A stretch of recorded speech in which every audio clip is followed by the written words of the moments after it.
is a presentation of Fox Sports. We are Fox Sports. We are LA.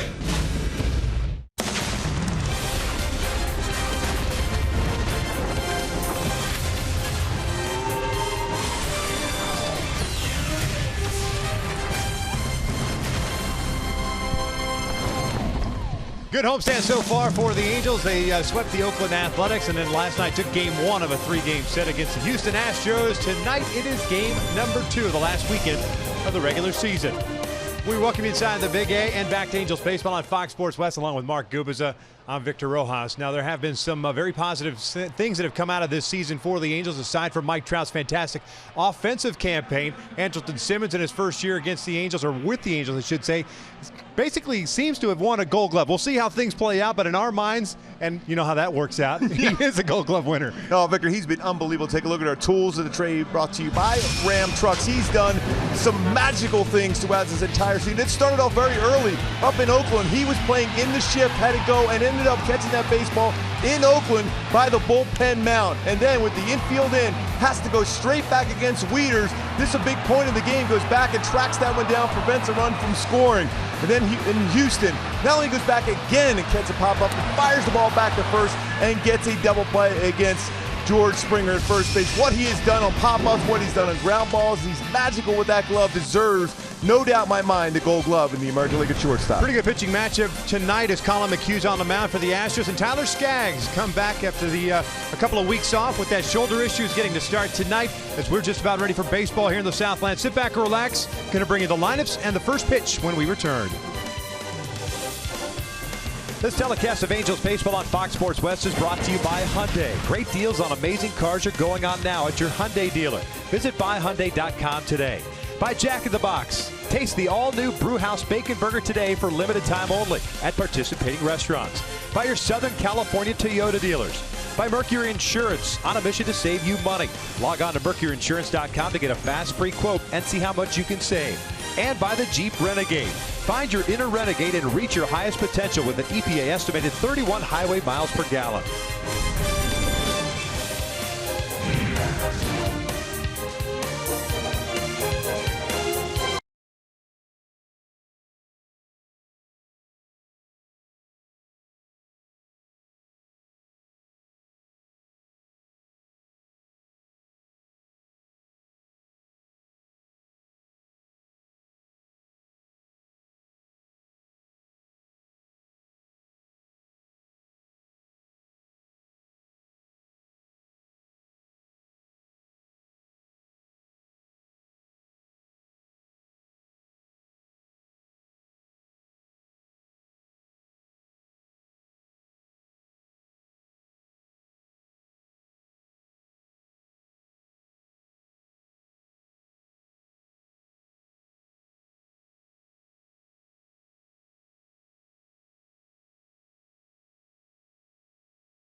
of a three-game set against the Houston Astros. The Angels taking the opener last night and doing it in grand fashion as the offense continuing to swing the bats well on this homestand. Last night a 7-1 victory, and we'll see what Mike Scioscia's ball club has in store tonight. Let's take a look at A.J. Hinch's lineup for the Houston Astros in third place in the American League West with an 83-77 mark. George Springer, who DH'd last night, will get the start in right field. Yuli Gurriel jumps up to the 2 spot. He's at third. Jose Altuve serving as the DH tonight. Carlos Correa, cleanup hitter at short. Evan Gattis getting a start behind the plate with Tyler White at first. Teoscar Hernandez, who was in right last night, is in left today. Tony Kemp at second base. And Jake Marisnick, his batting ninth, playing center field. Taking on Tyler Skaggs. He's making his 10th and final start of the season for the Angels. 3-3 mark at a 4.13 ERA, and his last start was September the 9th against the Texas Rangers. Yeah, I've talked to him a number of times through this process of getting an opportunity to go back out to this mound and pitch in a game situation to be able to end the season on a positive note. 3-3, good mark. 4.13 for Tyler Skaggs. My go-tos for him to be successful is don't overthrow. He told me he feels unbelievably good. That's important for him not to overthrow and mess up those mechanics. He can control the lower zone, especially with his two-seam fastball and curveball. Defensively for the Angels tonight behind Tyler, you've got Marte, Ortega, and Calhoun in the outfield from left to right. Trout DHing once again. Escobar back in the lineup after a couple of days miss with a sore right shoulder. He's at third, Simmons at short, Coward at second, Crone at first, and Juan Gratterall tonight getting a start behind the plate. And we see Marte play a number of positions back out in left field. Has 1 assist, 1 error so far in left field. 21st start, one of 19 different Angels to start in left field in the last 2 seasons. But Marte has shown he can play some solid defense, especially that play the other day. Good read off the bat, caught the ball right in front of the wall. It's starting to see the improvements defensively for Marte out in left field. Angels with the win last night stand at 73-87 on the season. As we're ready for baseball, Springer's ready. Leadoff man last night went 1 for 4. First one tonight from Tyler. It's a fastball down and away. Springer at .262 with 29 home runs, 82 runs batted in. Connecticut native. 2 balls, no strikes. So that pitch right there, exactly where he feels so good he's overthrown. You don't see many times where you see Tyler Skaggs up in that part of the strike zone, even above it. First time that Skaggs has faced the Astros this year.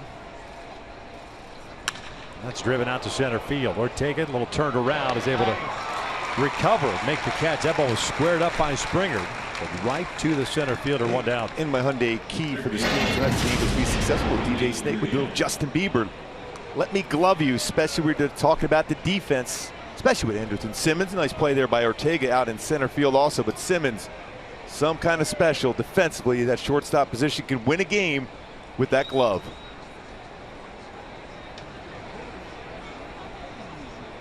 Here's Gurriel, the third baseman. He was batting in the 5 spot last night, ended up going 1 for 2. He was also hit by a pitch.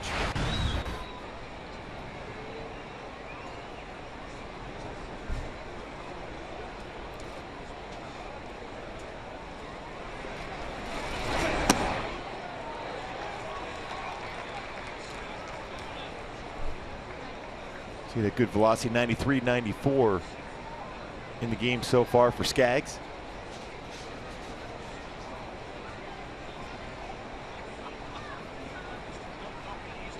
One. Breaking ball is down and in. 2 balls and a strike. A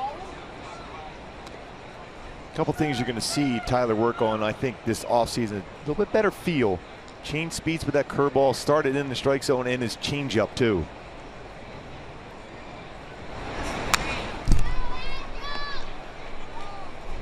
Pretty good rip by Gurriel.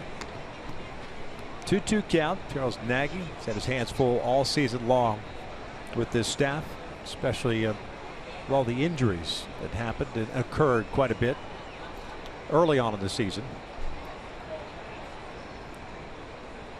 He's gone through a lot of bodies, that pitching staff. Bounce back toward the mound. Under control, 2 down. As Altuve strolls to the plate, will tell you that Jared Weaver will not be pitching tomorrow. Jared's back has really been bothering him. But, wanted to come out and try to pitch tomorrow through a bullpen and was not feeling that great.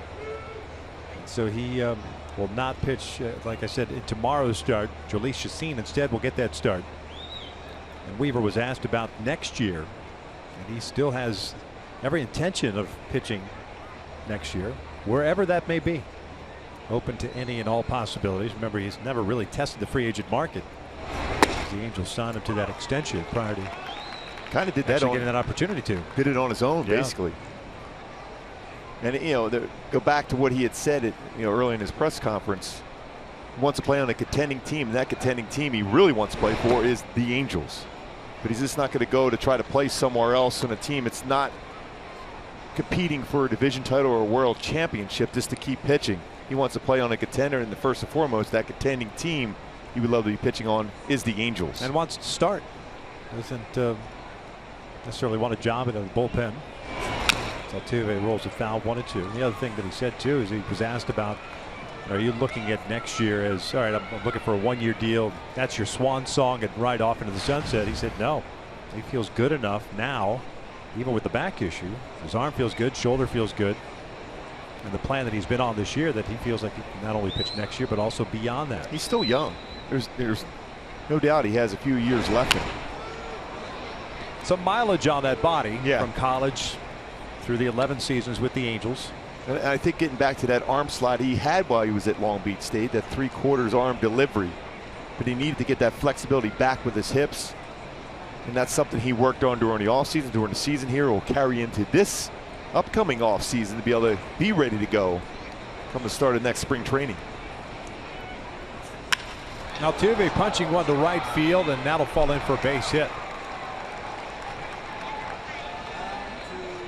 Off the bat, thought maybe Calhoun had a shot at it, but Altuve picks up yet another hit.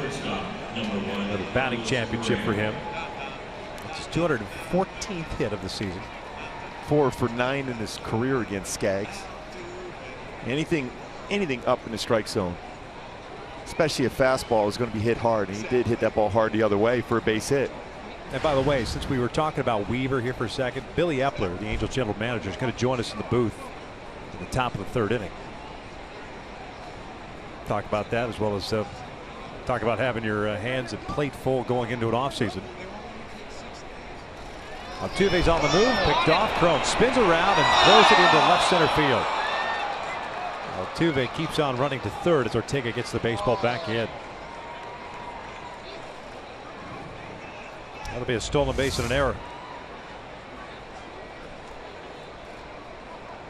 And you see, initially, Cowart was going to the base. That's the play generally with Simmons going to be going there. It's going to be a difficult play for him getting there late. Try to at least knock that throw down. Thought for a second that Altuve might just keep going. Ortega did a nice job of being there to cut that one off.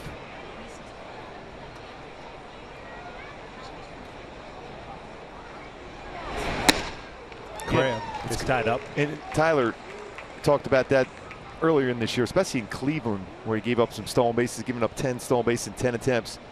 Good job there as far as holding the baseball long enough to be able to make that throw to first base. That's something he'll work on also. There's so many things to get better for Tyler Skaggs, and that's one of them. Good job there, but didn't get the out, the result he wanted. That pitch missing down and in.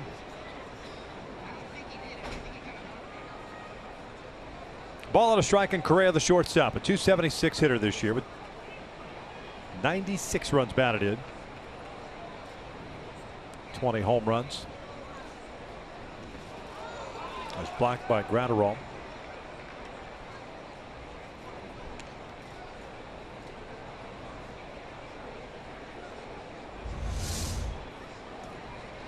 Overthrown breaking ball right here from Tyler Skaggs. Gratterall did a nice job of getting that body over, keeping that baseball in front, not allowing Altuve to try to score on that pitch in the dirt.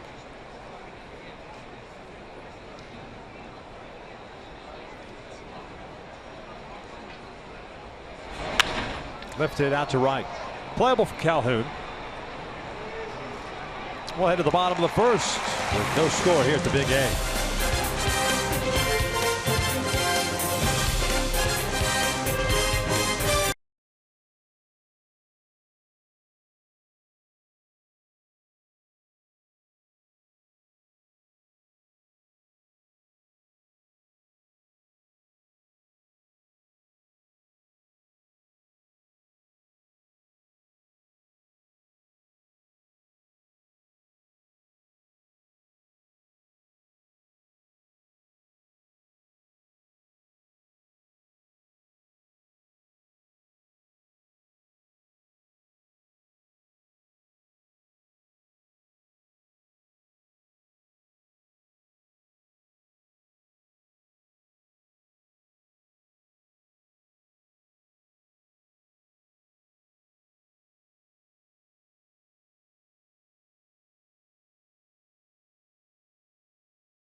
Out Mike Scioscia's lineup for game number 161. Yunel Escobar back in the lineup. He's in third. Cole back in his normal spot.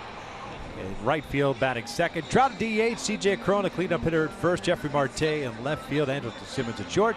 Rafael Ortega at center. Juan Gratterall behind the plate. Caleb Coward batting ninth, playing second. They are taking on the 29-year-old Georgia native. His name is Colin McHugh, making his 33rd start of the season. Yeah, 12-game winner this year for the Astros. 6-6 on the road with a 5.38. My go-tos to be successful against McHugh tonight is look belt high fastballs, whether it's his cut fastball or fastball upstairs, and make him throw strikes. He tries to get hitters to chase pitches out of the strike zone to get easy outs. First pitch swinging is Escobar, and he'll lift one out toward right center. Marisnik moving over. One pitch, one out. Let's check out the Astros on the defensive side of things. Hernandez, Marisnik, and Springer in the outfield from left to right. It's Gurriel, Correa, Kemp, and White from third to first, and Gaddis behind the dish. And Springer's really turned into a very good right fielder. Very good arm. 12 outfield assists, which is tied for fourth best in the American League in that category. Cut back quite a bit on the errors too.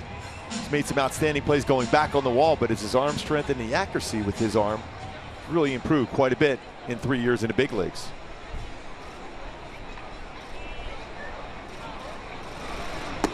Cole looks at a strike. 271 average, 18 home runs, 73 runs batted in. Cole last night in that leadoff spot, 0 for 2 with a walk.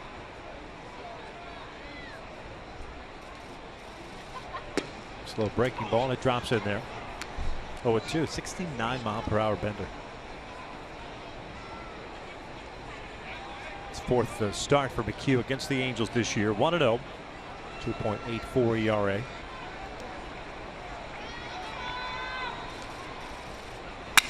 The broken bat, one hopper to Altuve. 2 down. So it'll bring up Trout. Trout with good career numbers against McHugh. .316 batting average, 6 for 19 with 2 home runs.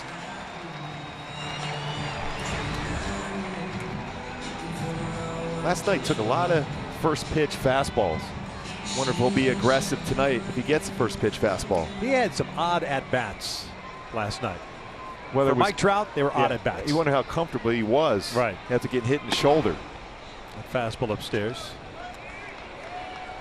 Mike last night 0 for 3. Did draw a walk, also picked up 2 stolen bases, so a home run shy of 30, RBI shy of 100, and a stolen base shy of 30. He's ahead of the count of 2 balls and no strikes. Shift on with Trout at the plate. Ground ball, got jammed. Correa throws him out. That was a quick, economical 1-2-3. First for McHugh. We'll head to the second with no score.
Hello, youngsters. Hope they're having fun. You can have fun here next year. 2017 season seats.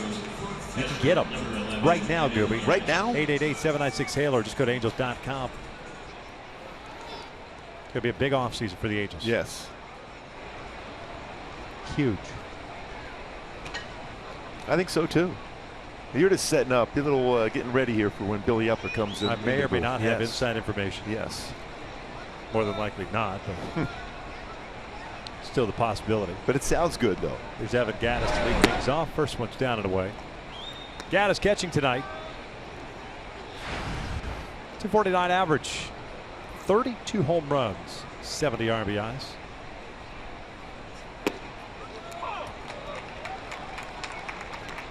One ball, one strike.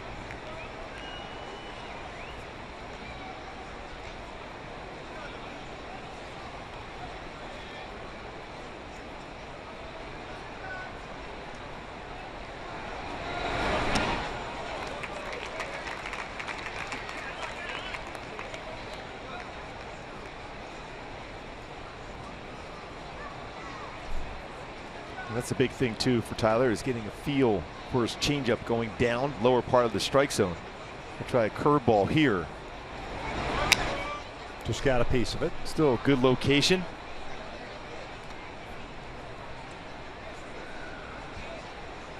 Done a real nice job as far as cleaning up his mechanics. Very balanced over the pitching rubber. Try to go high fastball here. Almost got him to chase. 93.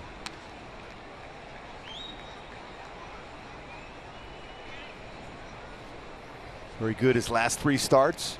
18 innings, 21 strikeouts. His 3 earned runs allowed and a 2-0 mark as far as win-loss record. Frankie pitch, a little jam shot, one hopper to Crone. One down.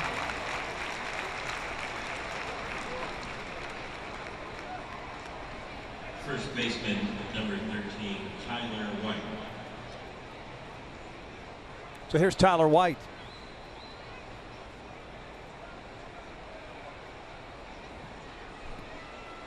First baseman tonight. 222 average, 8 home runs, 28 runs batted in. 25-year-old North Carolina native. 85th game with the Astros this year. First time in the big leagues. Pinch hitting machine, especially against the Angels, it seems like. Overall, 6 for 13. 4 runs batted in. 4 of those hits, doubles. Generally very aggressive on a fastball.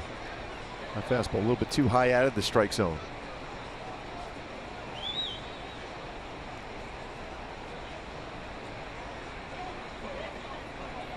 Astros 33rd round pick in 2013. 2-0 now. It's pretty good, man. 3 years removed from being drafted out of Western Carolina. The 33rd round. You're at the big leagues. Yeah, the baseball jumps off his bat. We've seen that a couple times already this year.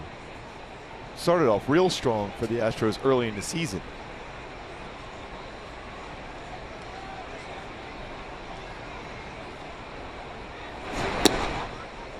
It's a pretty good pitch. It's all over the strike zone.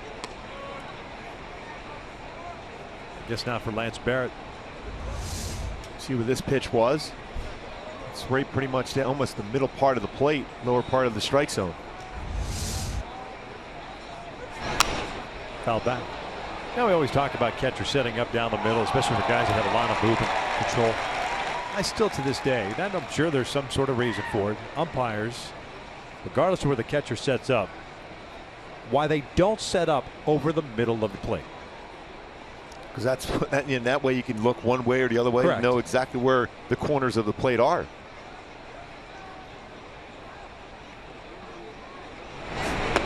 There's ball 4. So lead off for a 1-out walk, I should say. First free pass issued by Tyler.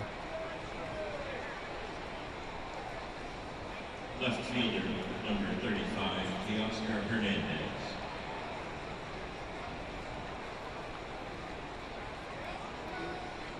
Well, we asked Jeff Kibler, whose dad, late John Kibler, a very good umpire in the National League, about that, because he used to set up the same thing. He would be behind the catcher depending on where he was located on the plate, if you're going inside or outside.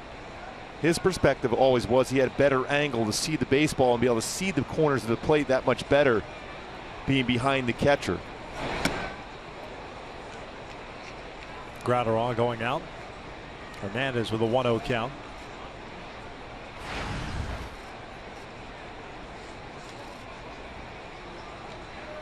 So far, Tyler has faced 7 batters. There's 2 first pitch strikes. Again, in the conversation I had with him the last few days, he felt that he was going to be pretty amped up for this start. He was just going to try to make sure he didn't overthrow. And so far, a number of pitches been up above the strike zone. It's a pretty good indication that he's overthrowing some of his fastballs.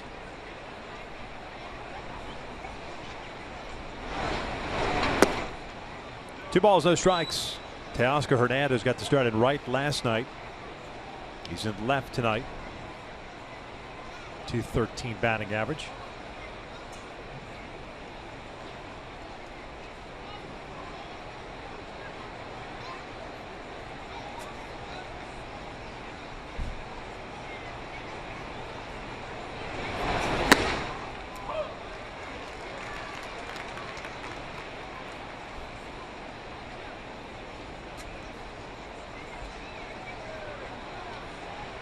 Once again, when you look at Tyler, when he's going to be successful in the games he's been successful coming back from Tommy John, where he had in 2014, has been that lower part of the strike zone. That's where Gratterall wants his pitch. And that was elevated. Out to left center. Cut off by Marte. The throw goes to second. He's trying to stretch it into a double, and he is thrown out easily.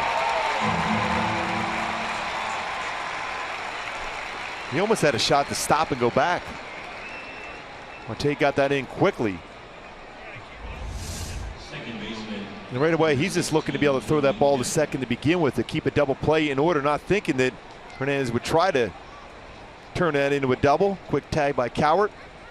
Looked like he had a chance to get back to his first base. Instead, a tag applied by Cowart to get an out at second. Second outfield assist of the season for Marte in left field.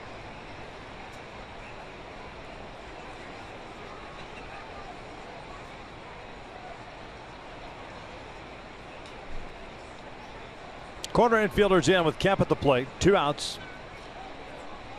White standing at third.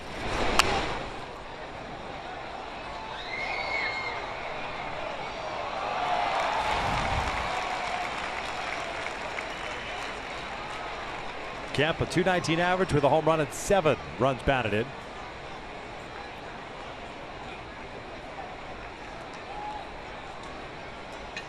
Starting second baseman tonight with Altuve serving as a DH. It's the 5th game for Kemp in that spot. Good pitch there from Tyler. Very important pitch for him to be able to get inside against a left-handed batter. Lefty's hitting .318 against Tyler this year. Shouldn't happen, especially with his stuff. That's why it's important to be able to get that fastball in. It opens the outer part of the plate for Skaggs.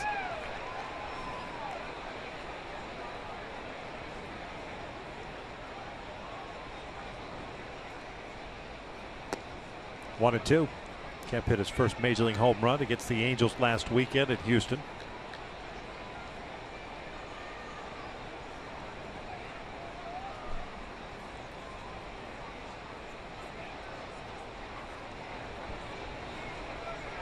Astros 5th round pick in 2013. 1-2, and that's down into the camera well. The Cal remains at 1 and 2.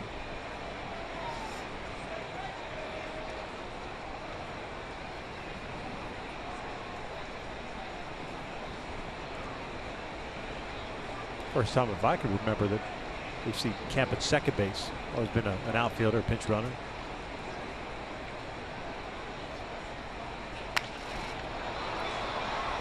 It's his first career start at the major league level at second base.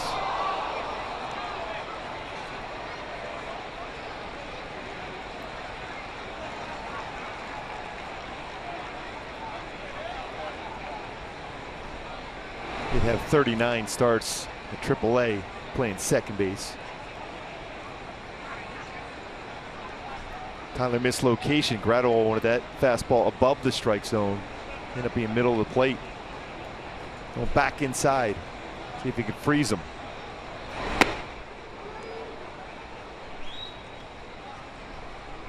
Two balls and 2 strikes.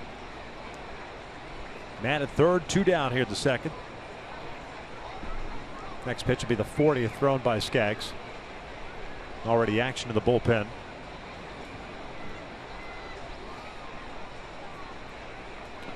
At full count.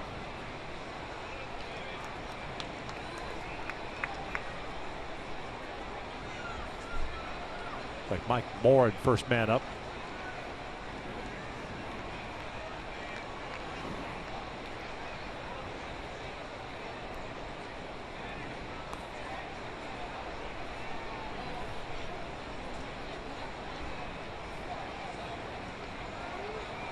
Marisnick on deck.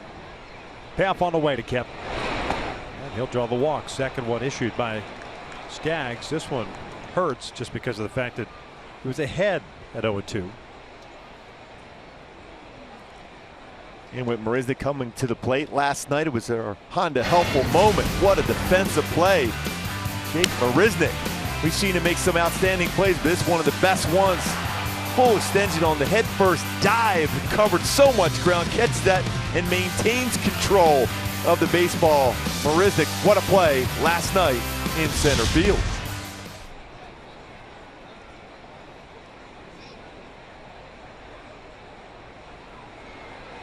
.41 pitches thrown for Tyler, 22 strikes. Mentioned it earlier today. And it's going to be difficult to maintain control, especially with your mechanics, because you haven't been out there in a while and the adrenaline's going. You want to finish the season strong and healthy. That's the most important thing for Skaggs, is feeling good about himself as he gets ready to get in that conditioning part, because he's been throwing quite a bit over the last couple of years to get to this point to be pitching back at the major league level, coming back 2 years later from Tommy John surgery.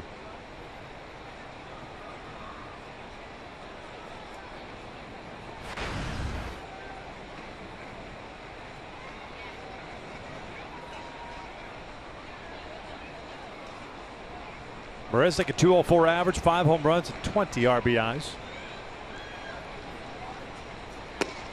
Takes down and in.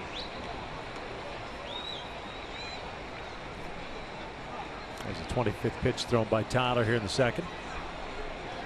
Tyler White standing at third, Kemp over at first. Probably his last batter. You want to finish strong on a positive note if you're Skaggs.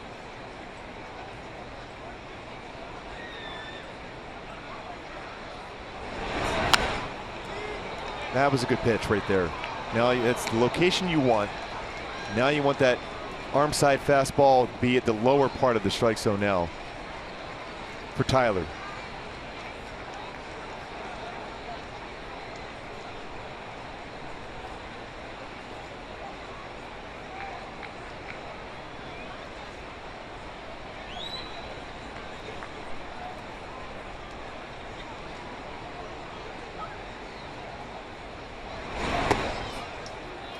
Good spot there too. Lower part of the strike zone. Didn't get the call, but that's exactly where he wants to be. Gradwell set up a pretty good target. It's a late movement. It's when it crosses the front of the plate. It could easily have been called a strike.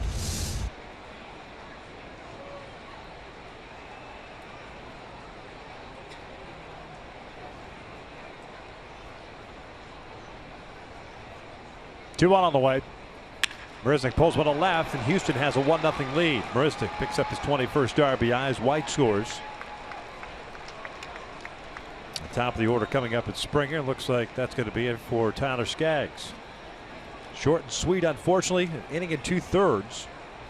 45 total pitches.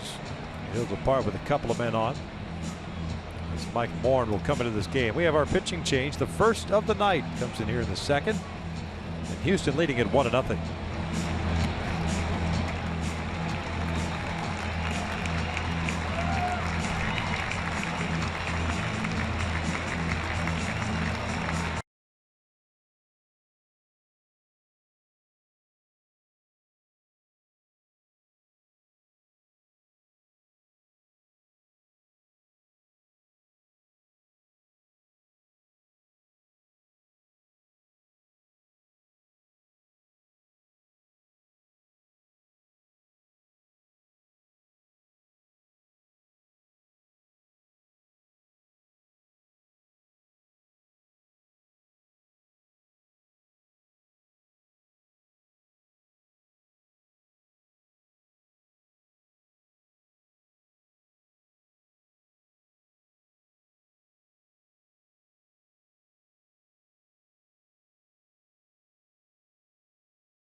Loco, new chicken tenders. Try them today at El Pollo Loco. And by Heffernan Insurance Brokers, insurance and financial services for you and your business. Visit HEFINS.com. 2 outs here in the second, 2 men on, 1-0 Astros, and Mike Moore comes on in relief of Tyler Skaggs, inning in 2/3, 45 pitches. Couple of walks and 3 hits allowed. He's responsible for the 2 guys on base. It's our in and out, who's in, who's out. Moore pitching in his 60th game, 2-2 mark and a 4.39 ERA. Last pitched on Wednesday against Oakland. Good speed on the bases with Kemp at second and Marisnik at first. Going to vary that look to second base.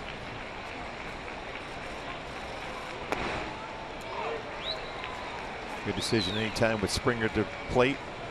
A little over 40% of the time he will be swinging at the first pitch. Give him a changeup. 29 home runs this season. Springer lined out to Ortega in center. Lead off the game. 1 ball and strike.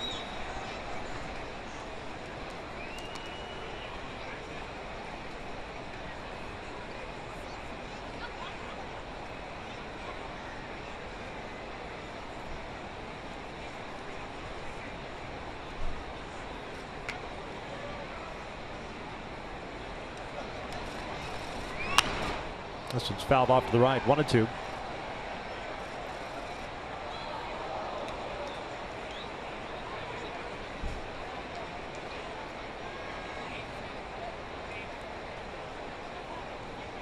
Outfield straight around with Springer up.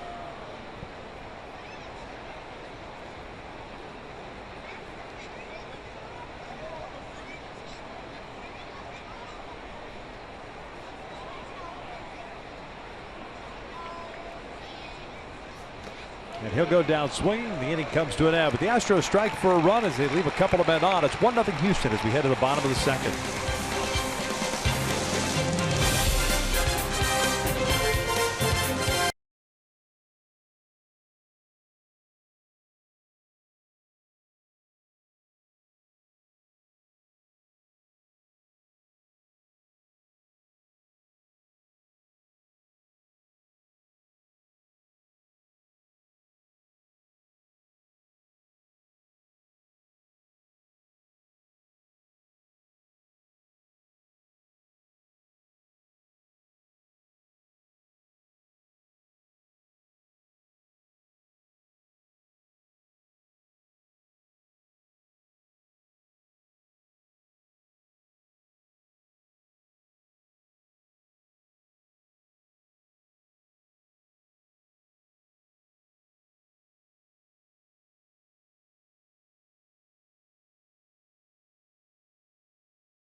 IKEA, Albert Pujols, outstanding season.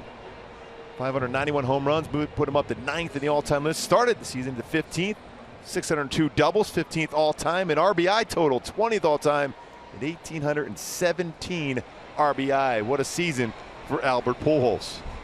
Moving up in those all-time lists. Cron, Marte, and Simmons here in the second.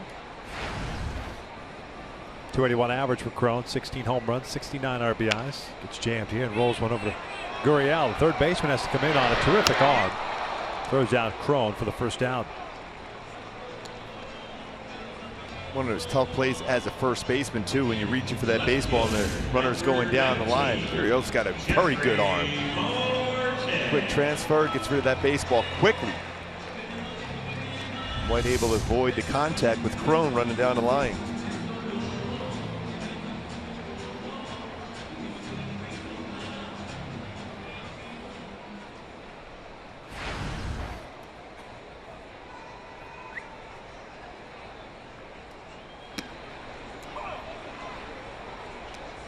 Marte at 255 with 14 home runs and 43 RBIs.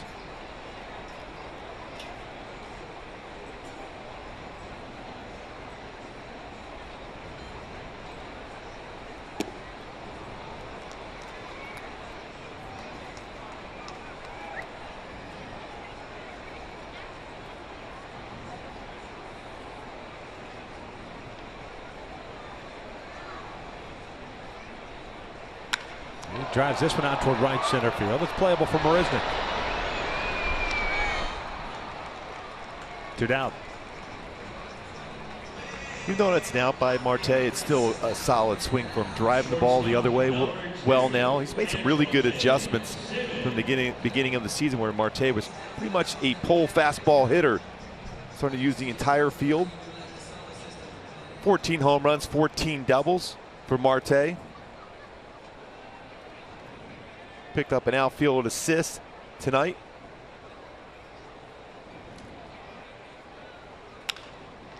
Ground ball to short.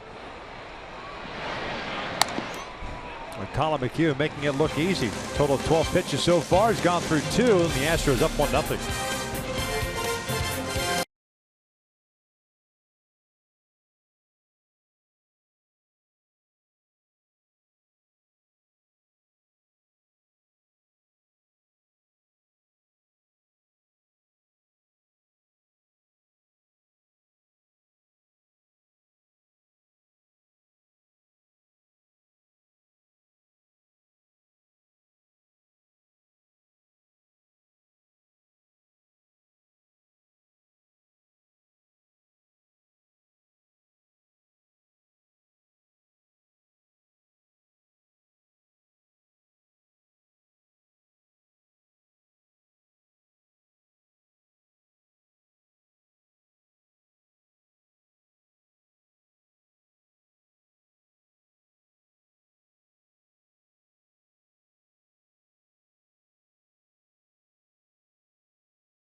Welcome back out to the Big A. Top of the 3rd inning with the Astros leading it at the score of 1-0. It's our pleasure to welcome in Angels General Manager Billy Epler to our broadcast booth. And Billy, thank you first of all for joining us. And no, it's been a tough season for the Angels this year, and you've had your hands full all season long, especially with all these injuries. 1 year under your belt now. You're going into the offseason. I would imagine you will go into the offseason I guess looking at a lot of different things, especially after you've had so many players on this roster this season. Yeah, you're exactly right. I mean, and I'm going to go into this offseason knowing that October is a very important month for the Angels, and it's really important, you know, because of Garrett and what we're going to see from Garrett in his instructional league starts, and you know, Tyler, you know, today being able to throw with the velocity that he wants to throw with, and appear healthy and feel healthy. That's going to be important, you know, and how he feels tomorrow. But you know, October, while we might not be playing games, which is unfortunate, but October is going to be very important for us and for our rotation for 17. How much does the planning hinge on Garrett? I mean, because it changes the mindset, I would imagine, in your shoes of which way you end up going. Yeah, and I mean, it's so much more than one, you know, than one name in the depth chart. You know, it's a big name in the depth chart. You know, it's a top of the rotation name in the depth chart, and so trying to replace that, you know, through free agency or you know, perhaps through a trade is pretty difficult to do. So it's you know, a lot kind of hinges on the next 3 weeks. And you mentioned Garrett Richardson, you see all Tyler Skaggs through the day, but how much does that make you smile though when you think about those two guys and how they feel right now physically and mentally, that it's got to make you feel good going into the offseason?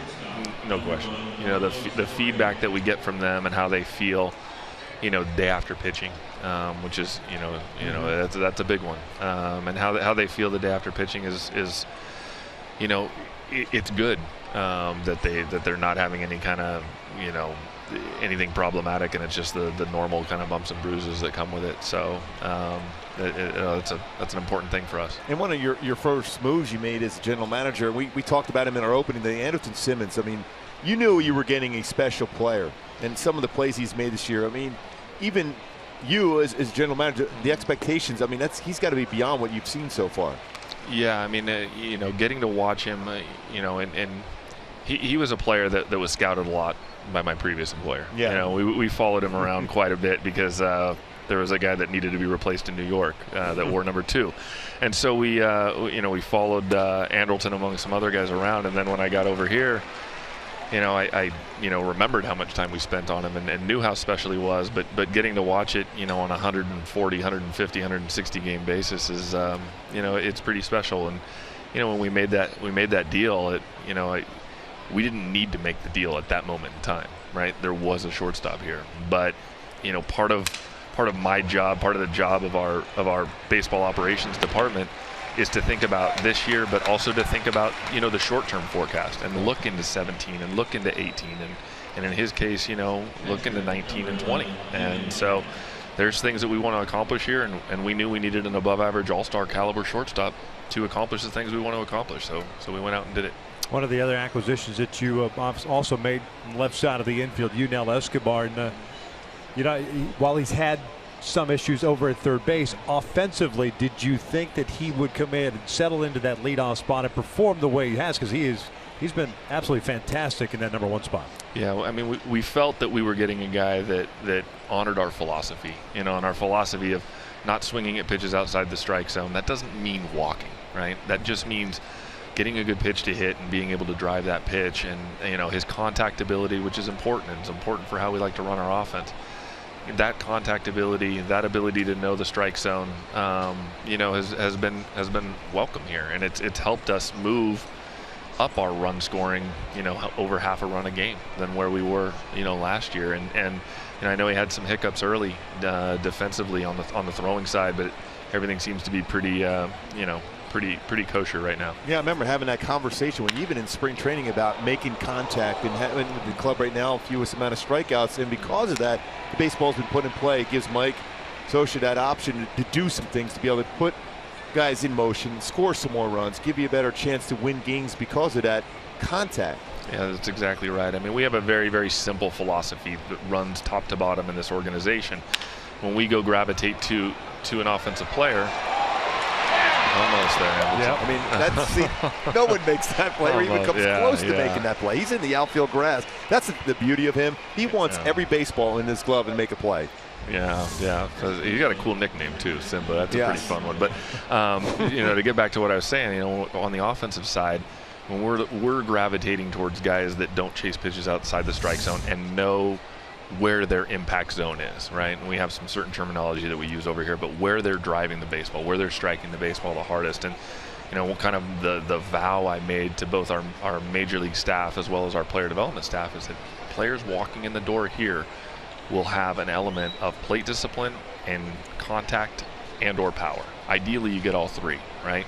But there's not a lot of players that have all 3. So they will all have plate discipline, and they'll either have contact or they'll have power. And hopefully we do run into the situation where they have all 3. But if we do that and we honor that, you know, we're going to go places offensively.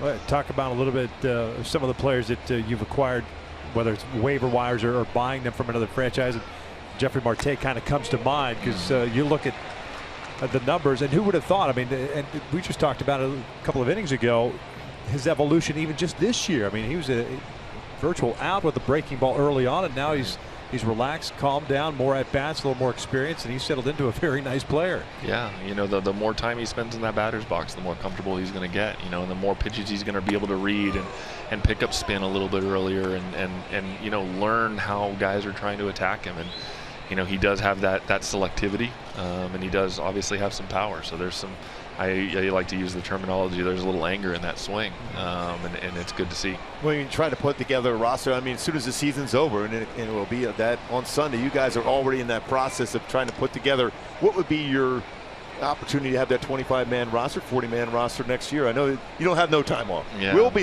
be semi on vacation, but you won't be. You'll be working right away. Yeah. And some of these guys you see that is getting an opportunity to play, any of them have that opportunity to be able to be on the roster next year? What do you see?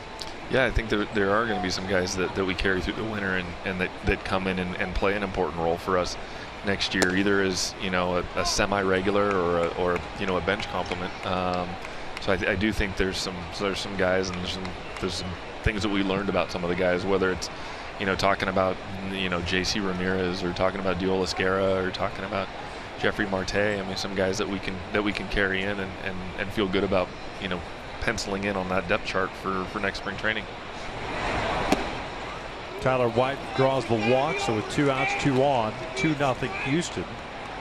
Hernandez will come to the plate. Earlier today, Jared Weaver, obviously he's not going to be able to make the start tomorrow, dealing with that back issue. He's a guy that stated that he'd like to come back. I'm not going to put you on the spot and ask you if you're going to go out and sign him, but are you going to go out and sign him for next year? No, I'm just kidding. That's pretty good.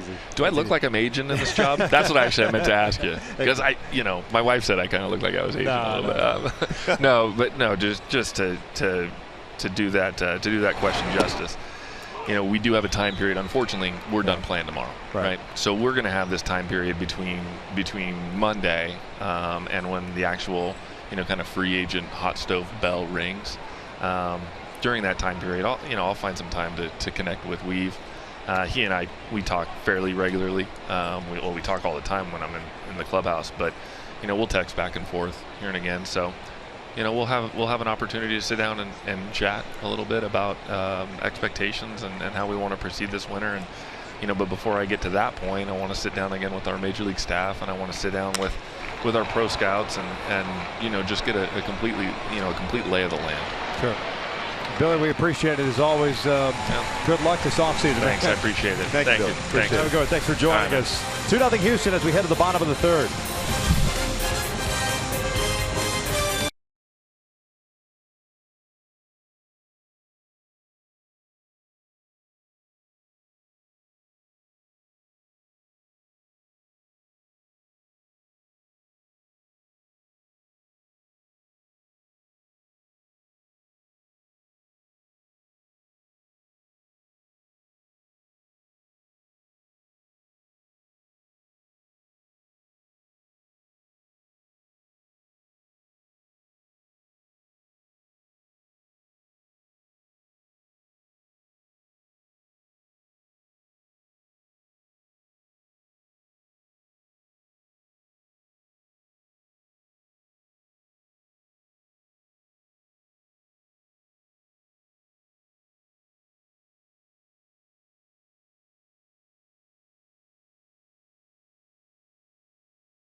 Early today was worthy of a Carl's Cam replay.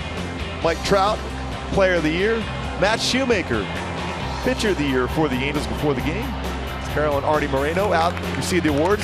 John Carpino, Mike Scioscia out there also. For Trout, a special year. Shoemaker, 20 starts, his last 20 starts. What an absolute dominant performance those last 20 starts for Shoemaker. But Trout being, well, Trout again. No surprise there in him taking home the award. Although that guy next to him had a pretty good season, all things Yes. considered. Shut down for the rest of the year. Albert finishes at 268 with 31 and 119. I mean, you look at Trout, the improvement each and every year. It can't go without saying that he's learned so much just being around Albert Pujols. He's around him every second. And Albert's basically a walk-in encyclopedia when it comes to baseball and preparation and what to look for at the plate.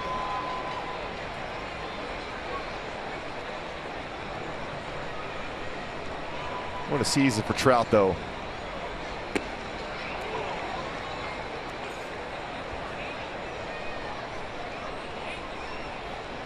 It's always fun when he's DH too. There's too much energy there. He's going to be wearing out Albert. He's biting on the towel. There's too much energy when he's not playing in the field for Trout.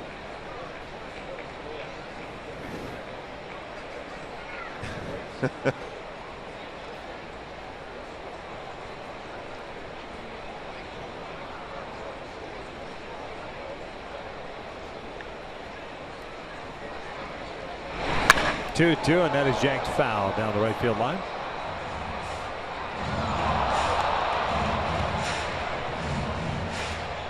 Another player getting some significant playing time has done a nice job is Ortega. Good speed. 8 stolen bases on the season. Can play all 3 outfield positions well. Good throwing arm. Breaks his bat, hits one over down Tuve. 1 down.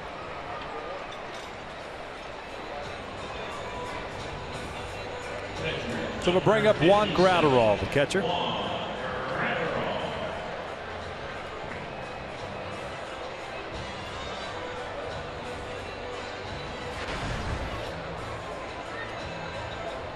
Ninth game for Juan. 4 for 12. A couple of doubles, 3 RBIs.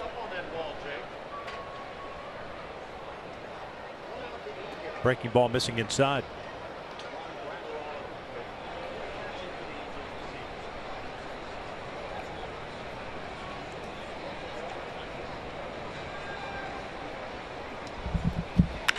Down to the first. White's got it. He'll take it himself. 2 down. And the Angels take on the Astros as we wrap up the regular season tomorrow with a 12:05 start. Fans in attendance will receive a team photo courtesy of Chevrolet while supplies last. Go to angels.com/promotions for your tickets today.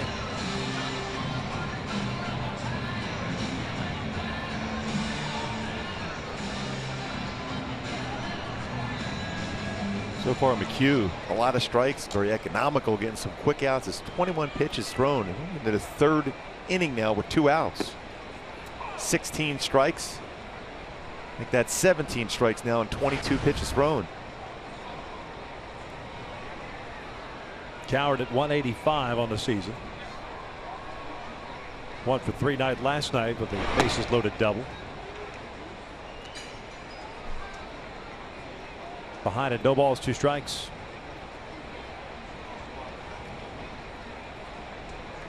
Solo runs for the Astros in the 2nd and 3rd. Plays off. Colin McHugh certainly has a very good feel for that slow breaking ball tonight.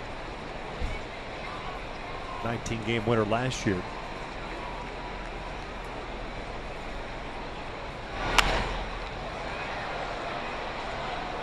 Yeah, if you're watching at home, it's all about changing speeds. I mean, it's not an overpowering fastball by McHugh, but you see late hitters on 90-91 because he's able to throw a slow curveball, mix in a changeup, cut fastball.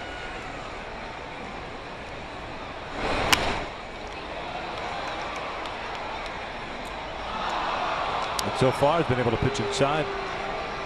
Got some quick outs.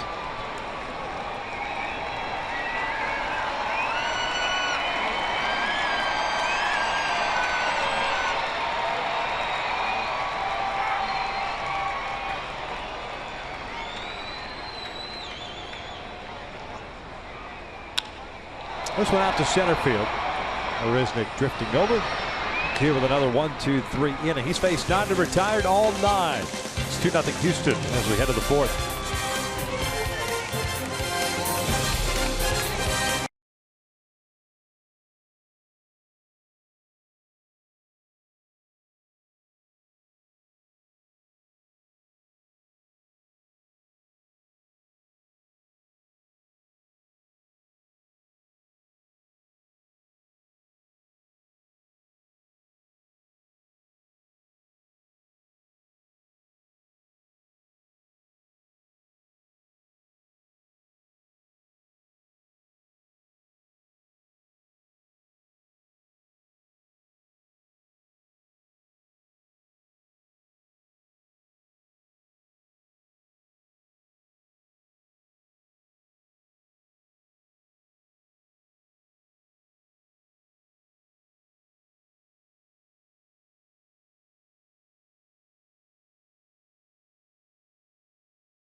Fourth.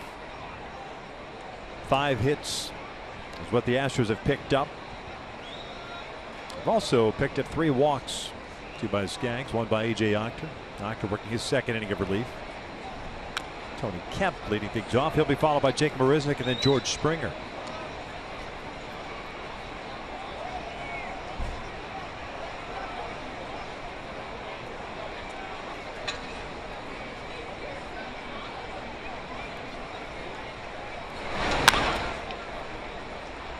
Goes foul. 0-2 count. Now Kemp was behind 0-2 in the second inning. Eventually worked the walk.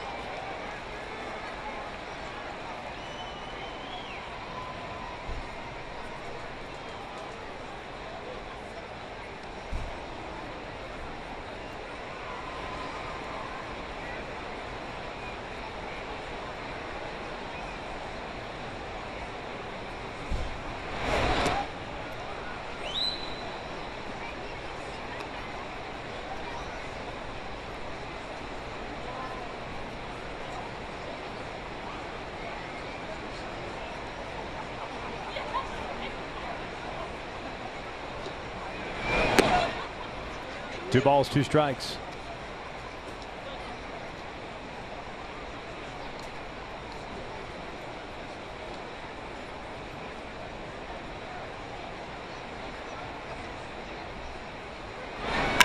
This one down to center, not very deep. I take it, comes in, puts it away. 1 down. The American League wild card getting crazy with Toronto currently leading Boston. But Baltimore lost, Detroit lost, and if the Blue Jays end up losing, Seattle wins. Seattle will leapfrog the Tigers into that second wild card spot. And the Tigers, remember, have a makeup game on Monday, plus the potential for tiebreakers. Yes, that is incredibly close. And Toronto giving up a leadoff double to Mookie Betts in Boston. Hanley Ramirez up with no outs, man on second, trying to cling to that 3-2 lead at Fenway Park on a night where a lot of festivities for David Ortiz at Fenway Park tonight.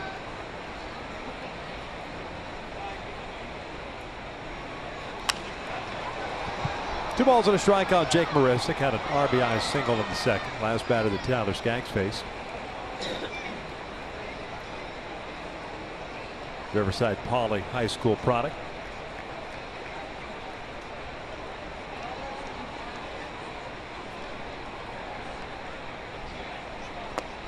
Tell you what, very good speed, great defender, strong throwing arm. He's looking to be more consistent, making contact and utilizing that speed. I think he should bunt more. Yeah. Again, number 9 hitter. All you're trying to get him to do is be on base guy. Utilizing the speed for him. Yeah. 2-2, and this one on the line, but slashing foul. Because what that will do, because of his speed, that'll bring the corner infielders in a better opportunity. Then, when you're swinging away, get that baseball by first baseman or third baseman.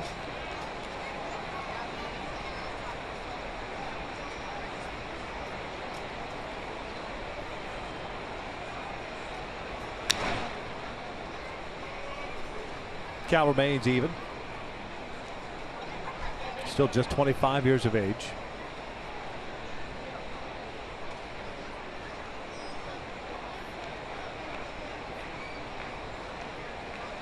He makes it look easy in center field as a defender. It's cute foul. Yeah, he's fearless, but he has very long strides, graceful out in the outfield.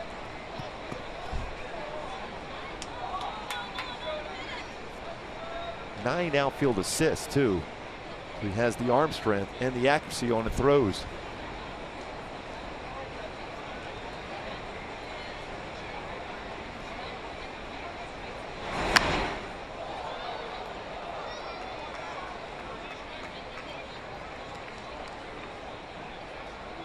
Good little battle between Octor and Marisnick. 1 out here in the 4th. Springer on deck. 8 pitches so far.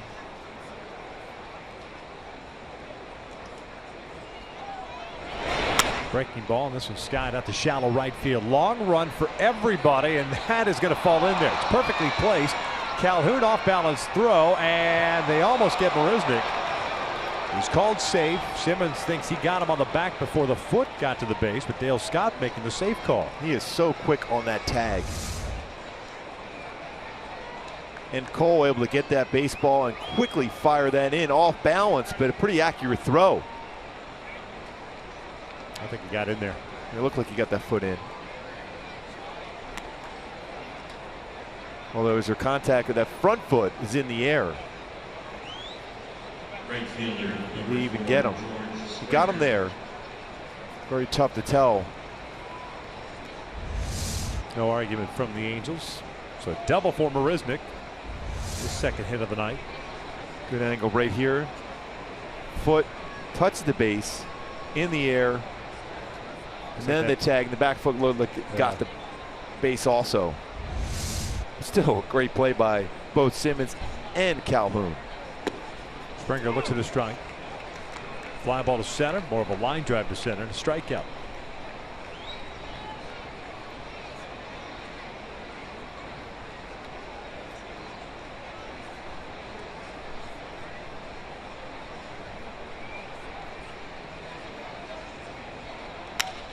That's out to right field, chasing Cole back. Marisnick will tag at second, head to third. 2 down.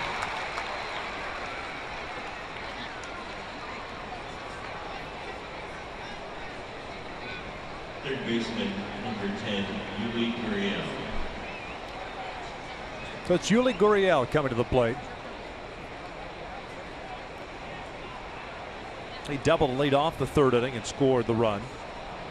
After Gaddis had a little bouncing infield base hit.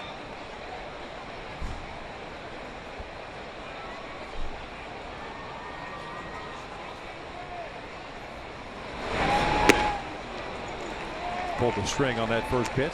No balls and a strike. 32-year-old native of Cuba, signed in July. Major league ready talent. Been performing up here in the big leagues now for his 35 games prior to tonight. He's certainly been very solid defensively with a plus throwing arm.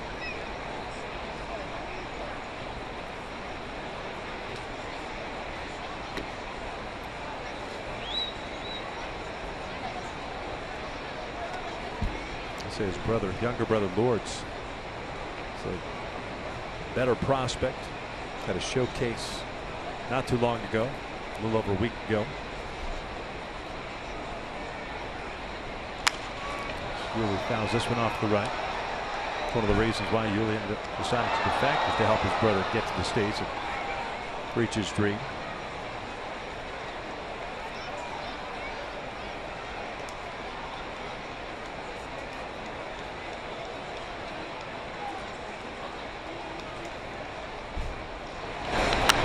Foul back.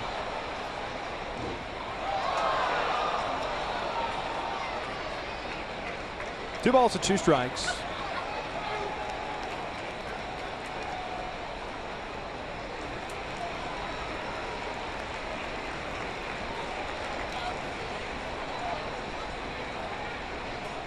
Inside, full count. AJ's had some issues here trying to finish off hitters. Between his changeup and slider, he's trying to command them a little bit better, especially when you look who's on deck for the Astros and Jose Altuve.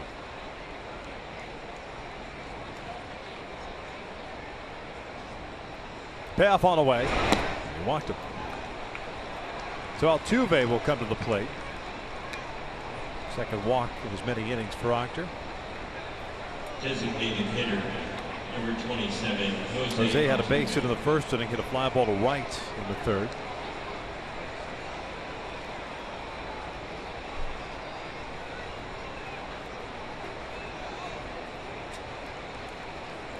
Altuve certainly hit the ball extremely well against the Angels this year. Most hits in one season versus the Angels. George Brett had 36 of them back in 1975. Ichiro 34. Raul Ibanez, who always had good numbers against the Angels, 31 in 2000 35. Altuve 31 this season. 1 ball, no strikes.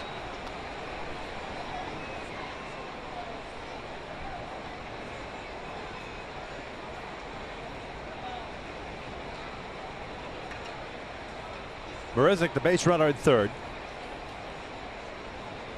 Gurriel over at first. Rolled foul. 1 ball, 1 strike.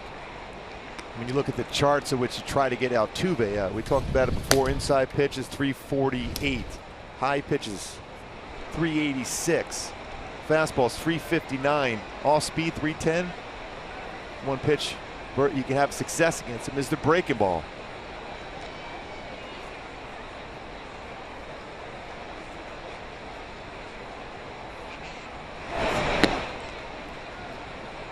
Two-one count. Dale Mascara getting ready. The Angels pen.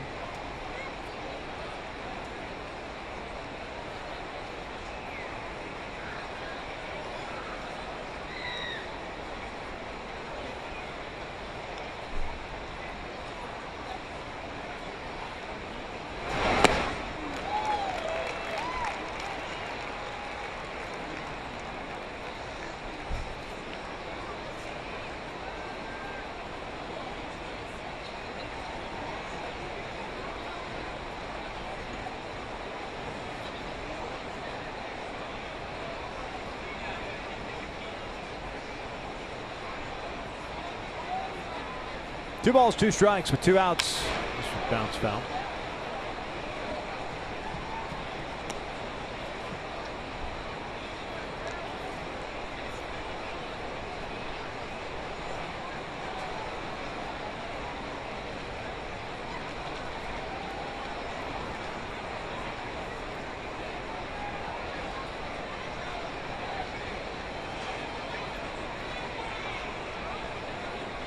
Long top of the 4th for A.J. Octor. Just getting ahead of some guys, unable to finish him off.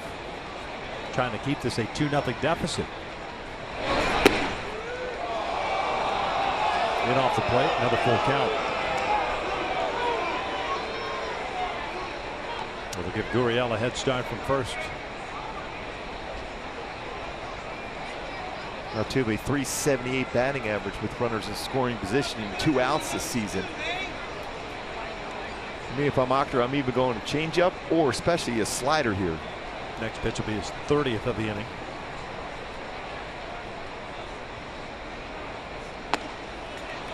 It's another walk. Loads him up.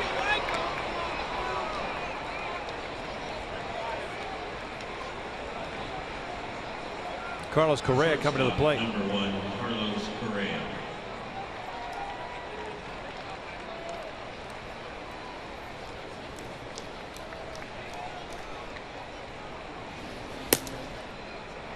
Correa so far tonight, a fly ball to right and a ground ball to second.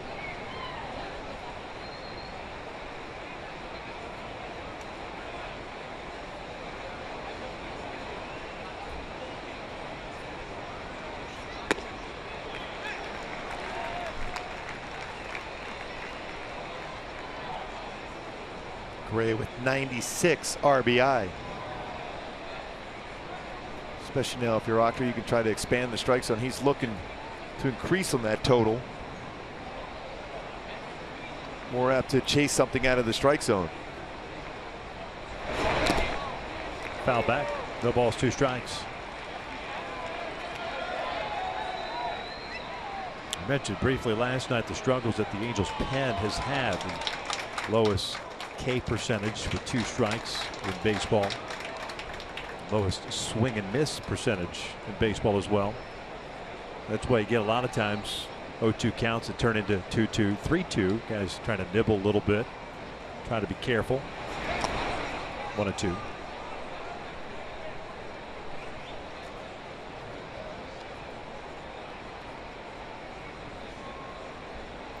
It's so important to have that swing and miss type pitch in your arsenal coming out of the bullpen, especially in this day and age where games are shortened up. Starters are going 6 innings, maybe 7 innings. The bullpens become so important to a team's success.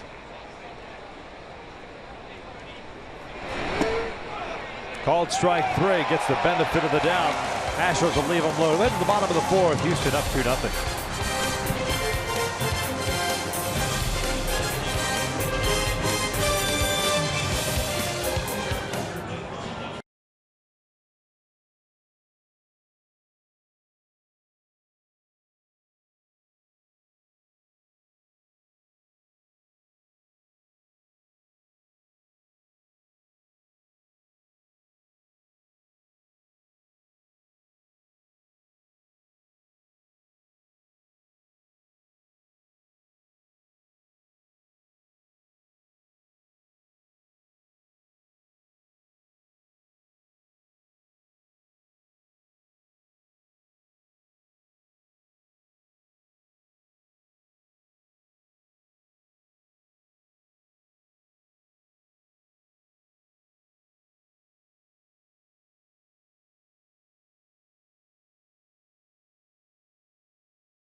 '61. Roger Maris, his 61st home run of the season, breaking Babe Ruth's record. He hit 60 back in 1927.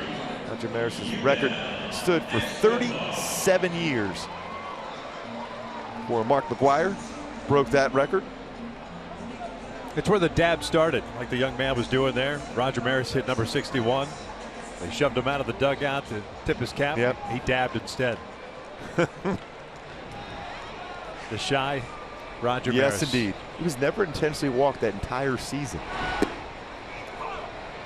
And if you've never seen the movie 61, highly recommended. Yes. Well, anytime you have Mickey Mantle and Roger Maris on the same team, what a team. Some serious power to deal with. That's when that time, your rotation spot comes around. My shoulder's a little bit sore that day. Maybe the whole series. 0-2 count on Escobar. Escobar, Calhoun at Trout, 1-2-3. Against Colin McHugh, has faced 9 and retired all 9. This one down the line, slicing toward the seats. He's really mixing some pretty good fastballs inside. Always known to be more away on his pitches, whether it's his cut fastball or fastball, even his curveball. But from that arm angle he's throwing, it drops his elbow, runs that fastball in against right-handed batters. He's given up 14 home runs against right-handed batters this season, .284 batting average against right-handed hitters. Coming into this game, but very effective so far.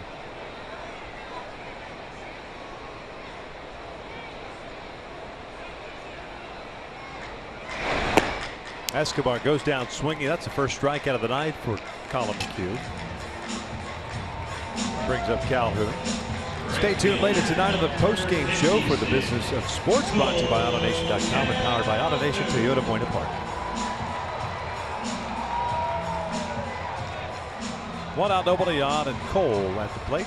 Grounded out to Altuve. First.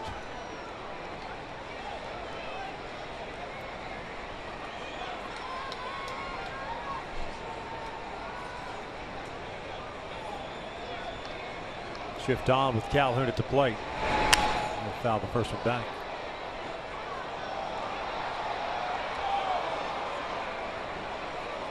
Pretty good hit to do some damage for Cole.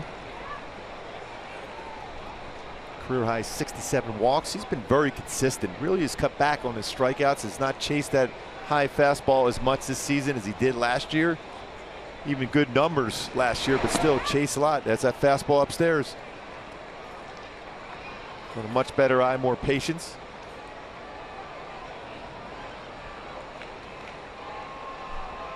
Was 9 for 29 coming into the game against McHugh.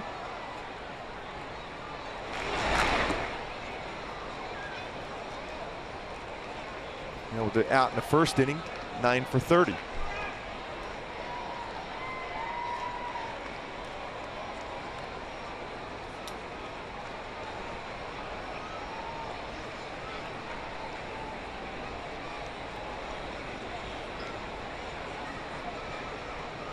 Two on pitch. 2 balls, 2 strikes.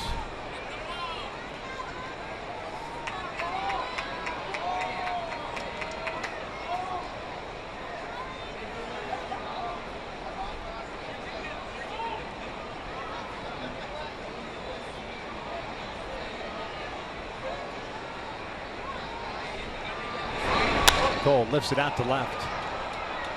Hernandez moving toward the foul line. 2 down.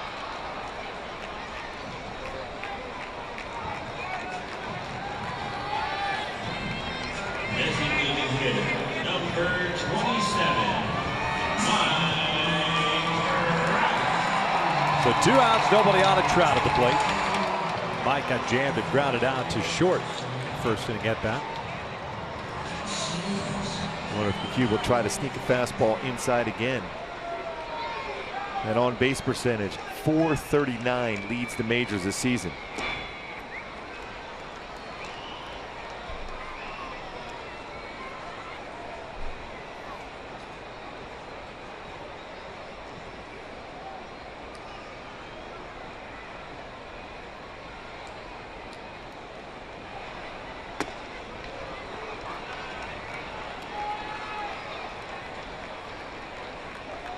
Tried to run that fastball inside.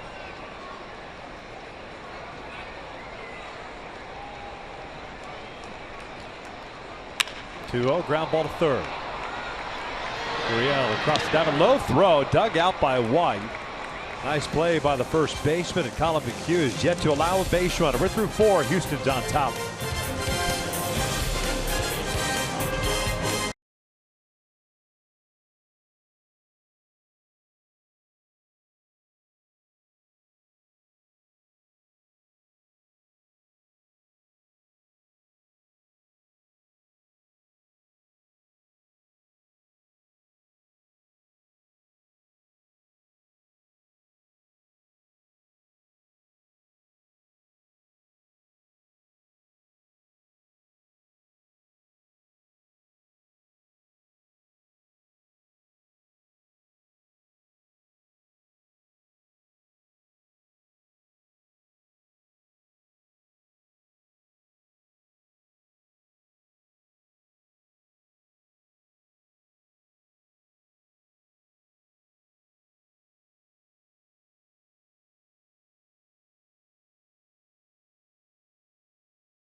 All that matters is October. The NLDS starts October 7th on FS1.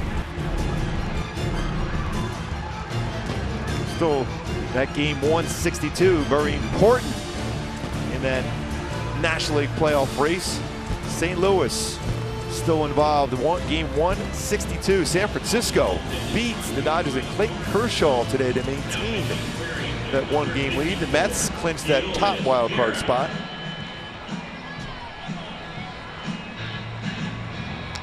San Francisco, all of a sudden, when they need to win, they've won 2 in a row against the Dodgers. But that game 162 tomorrow. Both the Cardinals and the Giants.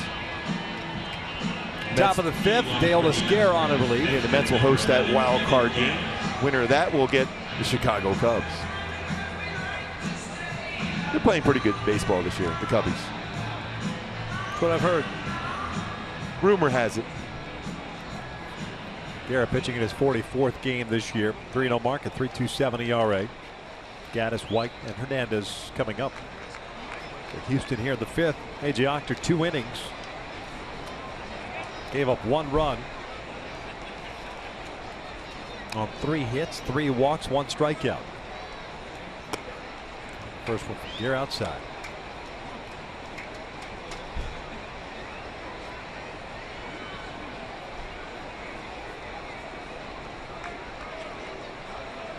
Gaddis 1 for 2.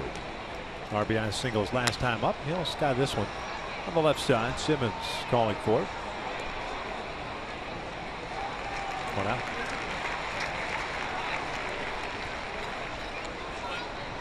First baseman, number 13, Tyler White.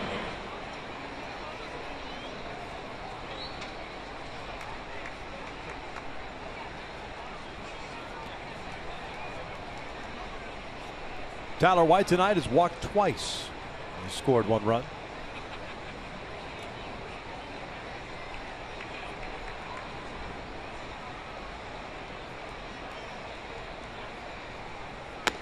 First one's upstairs. Toronto striking for a run at the top of the 9th against Craig Kimbrell. Now lead at 4-3 heading to the bottom of the 9th at Fenway. Be a big win if they can pull that one out. Baltimore lost to the Yankees tonight in New York.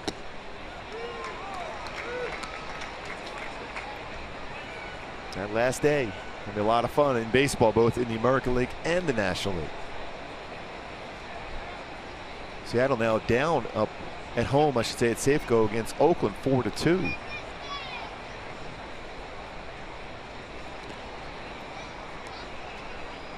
Two balls, 1 strike. Gare hasn't pitched since Monday. It was against the Athletics, went 1 inning in that one.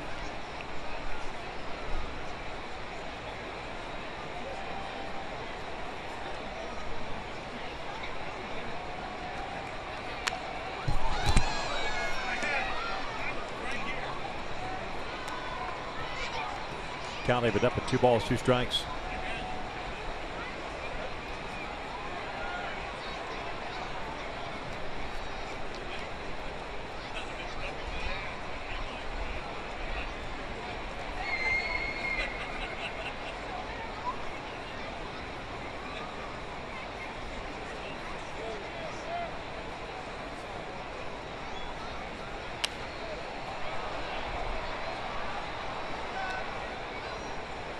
Gare, the 4th pitcher used by Mike Scioscia. Tyler Skaggs got the start, went an inning and 2/3.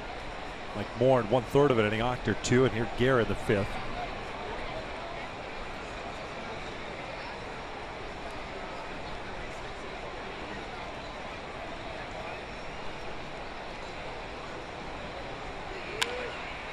Pulled foul.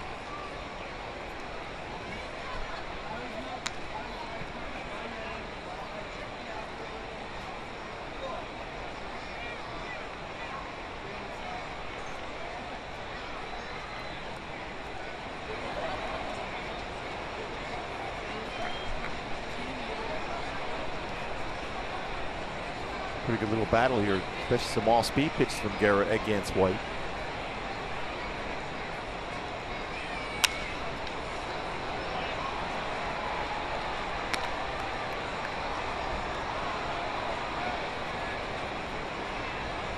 For the most part, Garrett's done a nice job out of the bullpen. Fastball's been pretty consistent around that 89-91 range. Changeup, excellent. Get a little better feel for his breaking ball.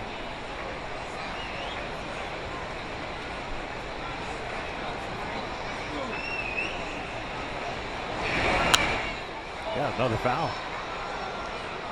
Some pretty good pitches too from Garrett. These are out of the strike zone, get him the chase. And White keeps fouling those good pitches away. Always advantage shifts to the hitter. You see long at bats like this.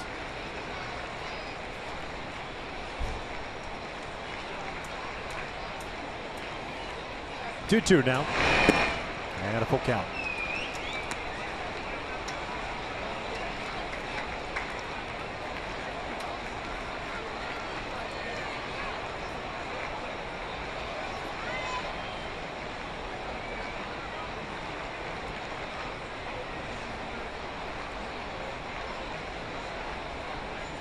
White hits one towards short. A glove by Simmons. 2 down.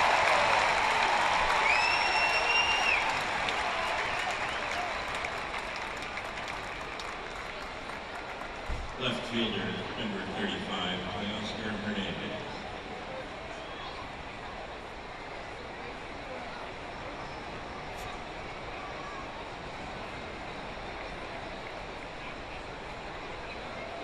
Here's Hernandez, the left fielder, 1 for 2. He singled in the second, a fly ball to center in the third.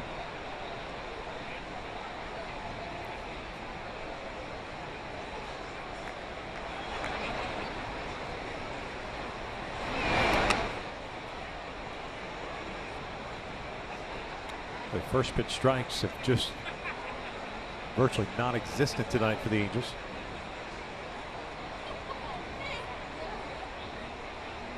Still yet just 2 runs have come across so far. The Astros have also picked up 5 walks. The pitch in on the hands. Yeah, right now went right on his hand, especially an all-speed pitch, first pitch.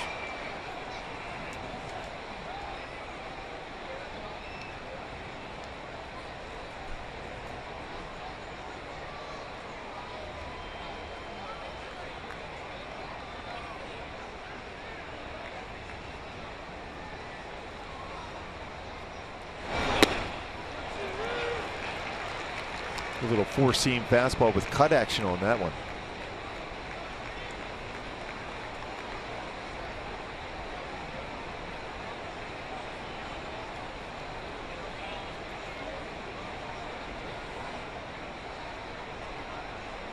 One, 2 on the way.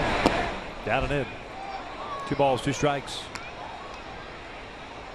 Just the second time tonight that the Angels have retired the first 2 batters to start it, and Skaggs did it to start the game.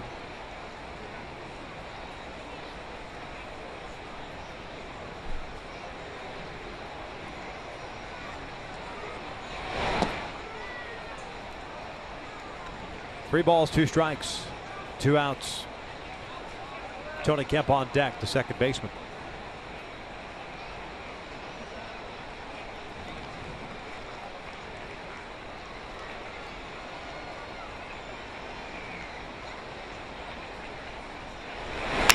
Ground ball toward the hole. Better hurry with Hernandez running. Simmons will get him by a step. 1-2-3 inning for Garrett. We head to the bottom of the 5th. Angels still looking for the first base runner. Down 2-0.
Ticket tomorrow to face the Kings at 4:30 p.m. of this season. Being a Ducks fan just got a whole lot easier. You can now watch Ducks games live on the Fox Sports Go app. Don't miss any of the action this season while you're on the go with Fox Sports Go. See what I did there? Yes. Whatever. On the go with Fox Sports Go. Toronto, by the way, has wrapped it up in Boston to even up that series at a game apiece. They take a game advantage on the Orioles, the wild card, going into the finale tomorrow. McHugh misses inside, even accounted. 1 ball, 1 strike on C.J. Crone. As the Angels have yet to get a base runner against Colin McHugh. Crone grounded out the third in the second inning. See, they're tied.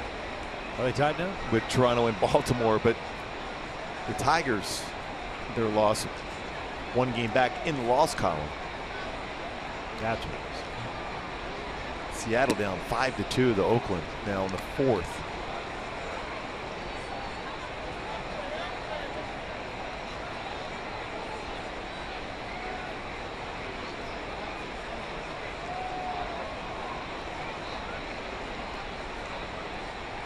Three, 1, a bounce to third.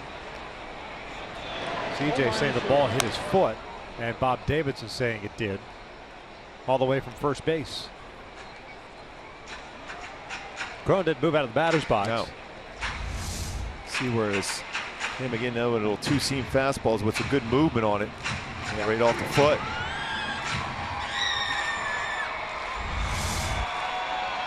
Look at that wild card. 162. Seattle loses, right? Done. They're done. And Detroit has the potential makeup game on Monday. Middle flare. Correa snags it before it hits the outfield grass. Not hit hard, but almost perfectly placed by C.J. Crone. And it's the first out here in the 5th. Well, how many great plays has Correa made this season defensively against the Angels? Good range himself in that shortstop position. Good read on that one. Full extension. Outstanding play by Correa. Very good shortstop. Great powered offensive side, but very, very good on the defensive side for the Astros. There's Jeffrey Marte, the fly ball to center.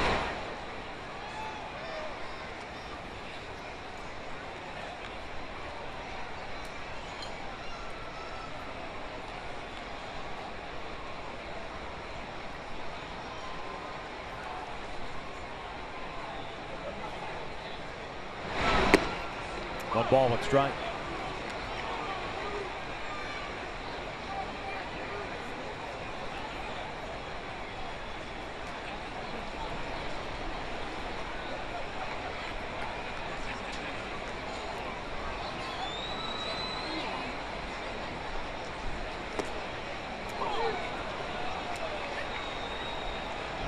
It's that cut fastball, even backed up and got the inside corner.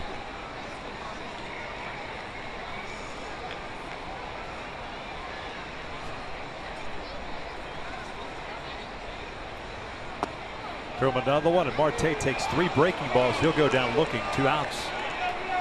Those are strikes. It's a breaking ball, curveball, the inside corner, backed up and catches the inside corner. Gaddis, nice job as far as framing that.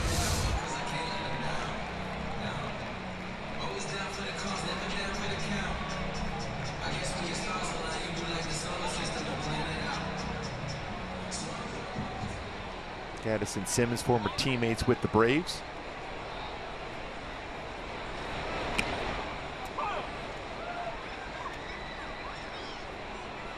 Andrelton grounded out in the 2nd.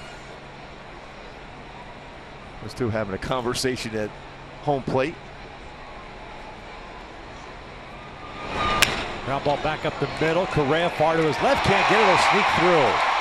A little dribbler up the middle, and it's the first base runner of the game for the Angels, and it comes with 2 outs here in the 5th.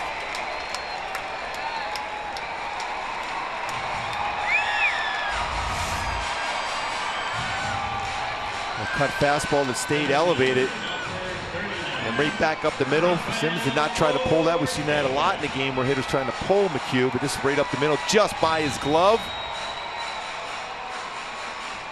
And into that outfield grass for the first hit of the game for the Angels. So McHugh retires 14 straight to start. Now he'll work from the stretch for the first time, and he'll face Ortega. Rafi grounded out his first time up. Roll this one foul. He's got a good feel for that slow curveball. And I like the fact that he was stuck with it. I mean, to me, you know how it is. You go to the bullpen, you come out. Sometimes you've got a certain pitch that you've got a feel for, and it's effective. It's working. Why go away from it?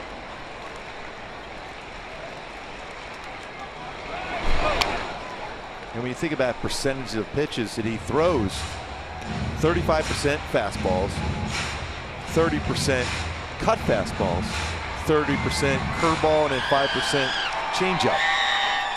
And we're seeing a lot more curveballs because he has such a good feel for it, and the hitters are chasing it. I like the fact that he's been able to, kind of play with the speed on it too. And try to elevate a fastball here. This is up and away. 1 ball, 2 strikes. When you think, well, maybe take a shot at trying to steal a base against Gaddis. He's thrown at 46% of base stealers this year.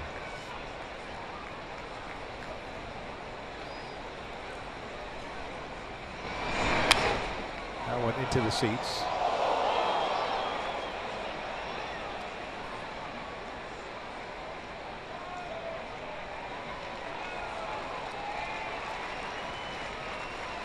Jose Alvarez getting ready.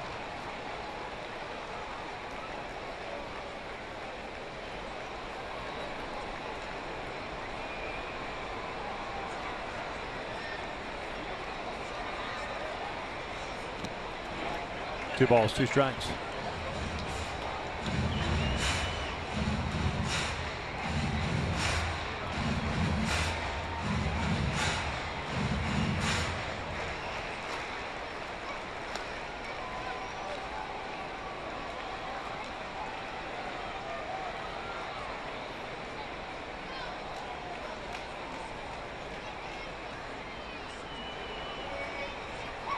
This is line to left, the base hit.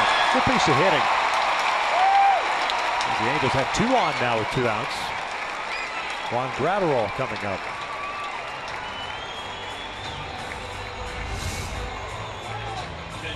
And staying back, let that baseball travel, lines it into left field. That's a perfect swing for Ortega.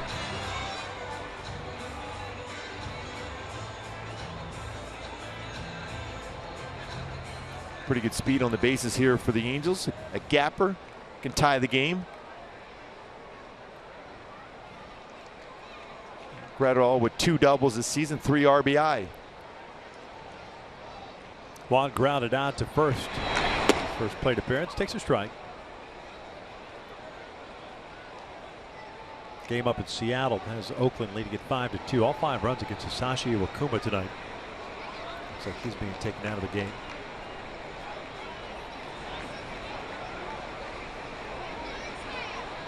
Simmons at second, Ortega at first. 2-0 Houston. Breaking ball and it's bounced foul. No balls, 2 strikes. This copyrighted telecast is presented by authority of the Los Angeles Angels. It may not be reproduced or retransmitted in any form. And the accounts and descriptions of this game may not be disseminated without the express written consent of Angels Baseball LP. Hernandez playing an extremely shallow left field.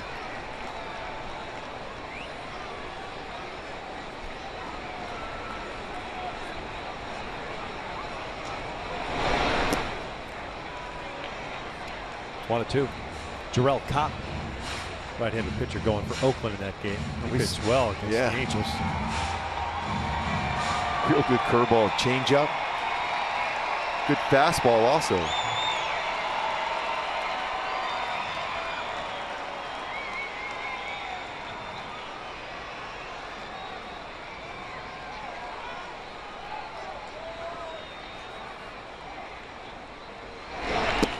Gratterall goes down swinging, and we're through 5 with Houston up 2-0.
of baseball. These are my postseason award winners in the American League. MVP, Mookie Betts, 320 batting average, 113 RBI. My Cy Young, Rick Porcello, 22-game winner.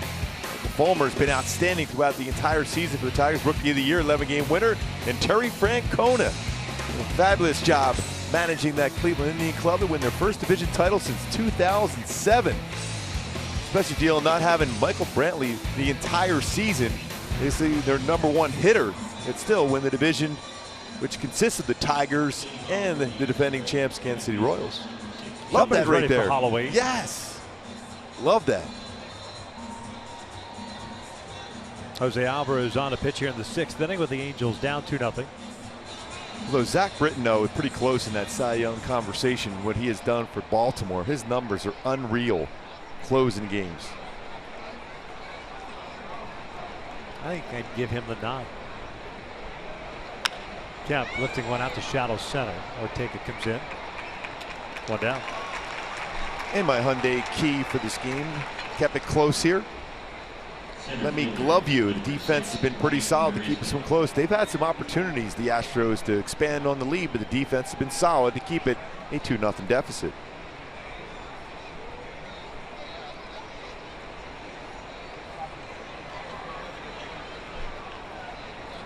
One out, nobody on, and it's just Marisnick up. He's 2 for 2 with a single and a double. He's also picked up an RBI. As far as that Rookie of the Year, a lot of people talking about Gary Sanchez for the Yankees. He's put up some good numbers, but Fulmer's been there the whole year leading the American League as far as ERA. Been very solid. Oh, liner to the right side. It's a base hit. So Marisnick with a 3-hit game tonight. He's on board. The top of the order coming up now. George Springer. Right fielder. Pretty good speed now at first base.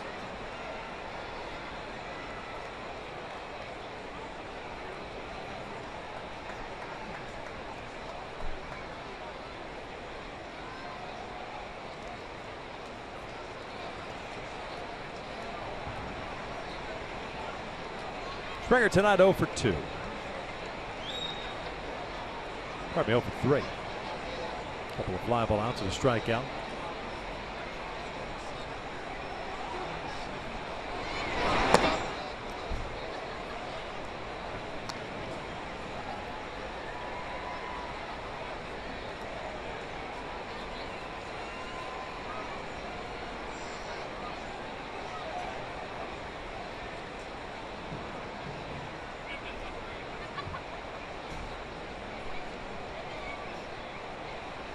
Three infielders on the left side with Springer up. Lifts one out towards shallow right field. Long run in for Cole. 2 down. And Alvarez has jammed 3 hitters in this inning already. Third baseman, number 10, Yuli Gurriel. Cole had to go a long way to run that one down. So 2 down, a man at first.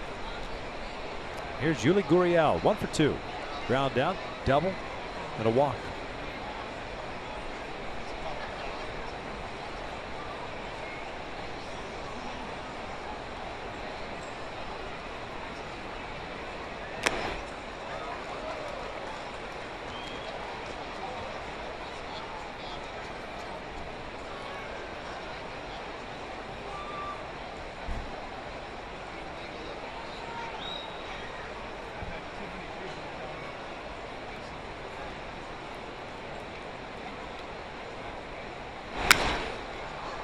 No balls and a strike.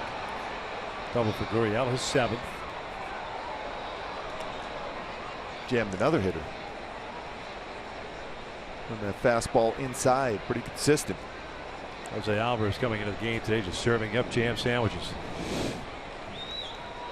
He's got a chef's hat on and everything. Oh, yes.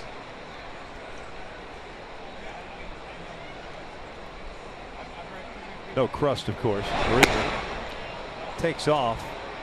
Gurriel takes. Gratterall thought it was supposed to be a wild pitch. I think that was a pitch out by design. Or yeah, I mean a pitch out. I'm sorry.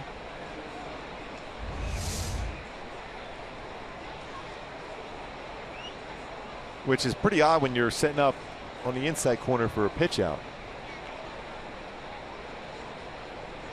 Yeah, I'm trying to figure that out. Yeah, that was pretty odd. I think someone had missed the sign there. You think? Or maybe two. Because he never set up inside for a pitch out. Someone missed the interpretation of the missed sign. Or Bruce Kieson once said it's the old knockdown pitch out. Throw up and in. Throw everyone off as far as the timing, as far as the steal and the batter. Believe it or not, we had that as part of our arsenal, the knockdown pitch out. And you know Bruce Kieson, as you know, you've met him. Yeah. He liked to pitch inside quite a bit. Nothing wrong with that. Yeah. But the old terminology, the knockdown pitch out, we're all looked at him like, what is that? Well, the hitter's going to freeze. You throw it up and in on him, and then the runner's going to stop too, so you have a perfect chance to throw him out at second. I said, all right, we'll give it a shot. Bouncer to the right side. Cowher to his left hand, so it goes into the slide. Throws out Gurriel, and that base runner stranded at second base. We get to the bottom of the sixth. The Angels down 2-0.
Celebrate our fans as we take on the Astros at 12:05. Fans in attendance will have a chance to win great prizes courtesy of Pechanga Resort and Casino, Kind Bar, and Coffee Bean and Tea Leaf.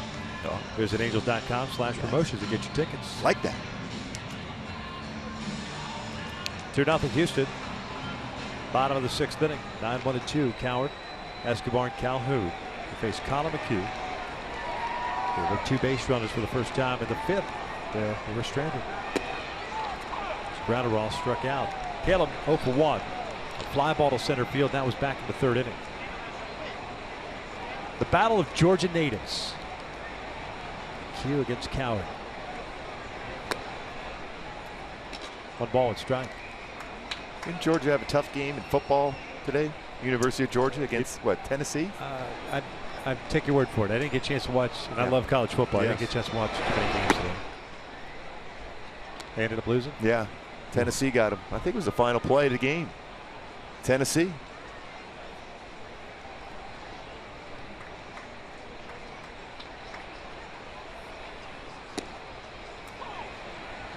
Yeah, Georgia scored with 10 seconds left in the game, and yet Tennessee went back down and scored to win the game. Wow.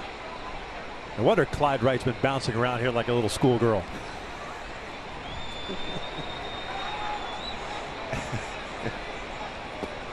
Caleb goes down swinging. 1 out. Third baseman, number 0. Fourth strikeout for McHugh. Escobar. It's that big, slow curveball, and he locates it so well. It's always been on the outer part of the plate or inside against a right-handed batter. Or if you do make contact, you'll pull and foul.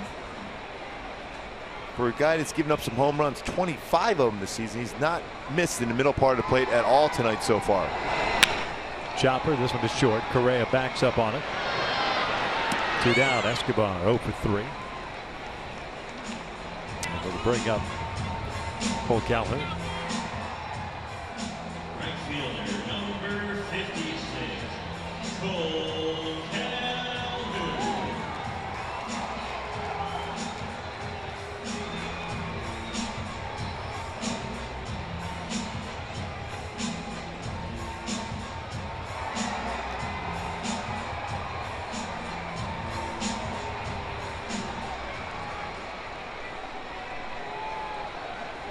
Cole, a ground out and a fly ball to left, so he's 0 for 2.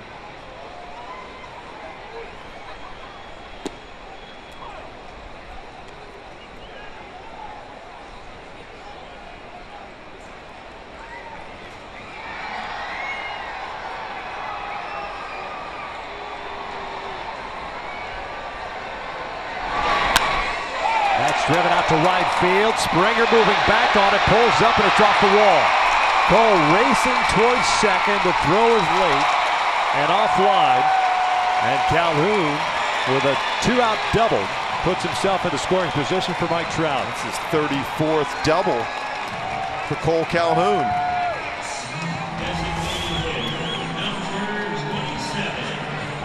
Finally made a mistake with a fastball, and Cole made him pay for it. Tried to sneak it inside. He got the barrel of the bat on that one and drives it to the wall in right field. In scoring position for Mike Trout.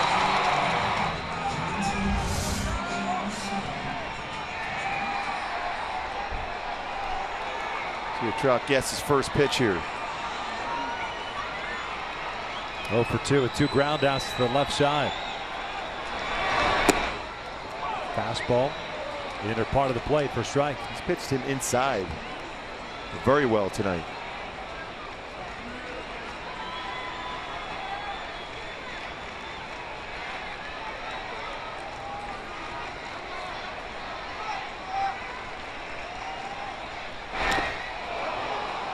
Chase that changeup out of the strike zone.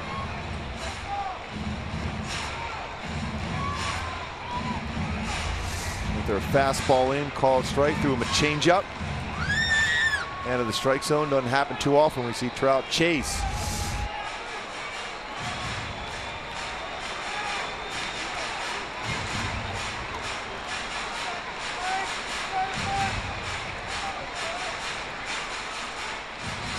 Seventh 0-2 count of the game for McHugh. 71 pitches, 52 of them strikes.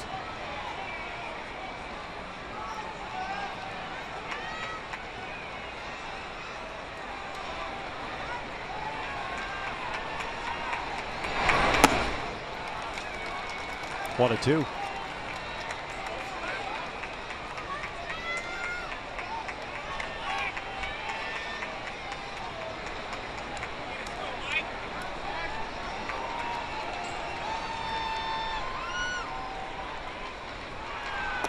Takes downstairs. A fastball.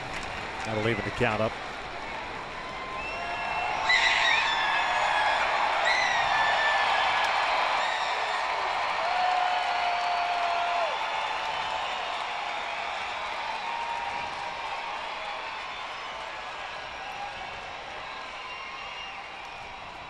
Calhoun at second with a 2-out double. Big lead for him. And then Trout gets hit by a pitch.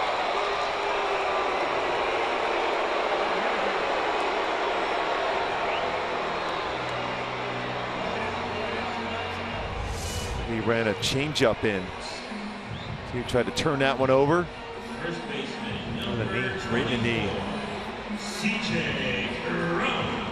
Doesn't matter how softly those are thrown, man. As soon as it hits the bone. Not in that spot. No. So second straight inning, the Angels have 2 on, 2 outs.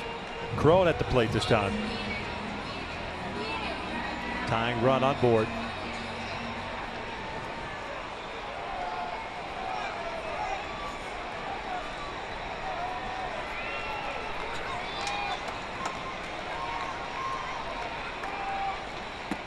Slow breaking ball low.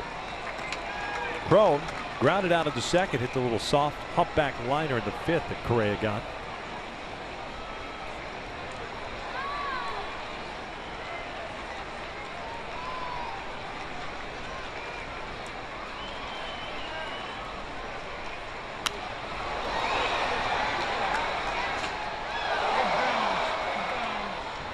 One of the few mistakes in this game by McHugh. That was a fastball right at the heart of the plate. CJ fouled it straight back.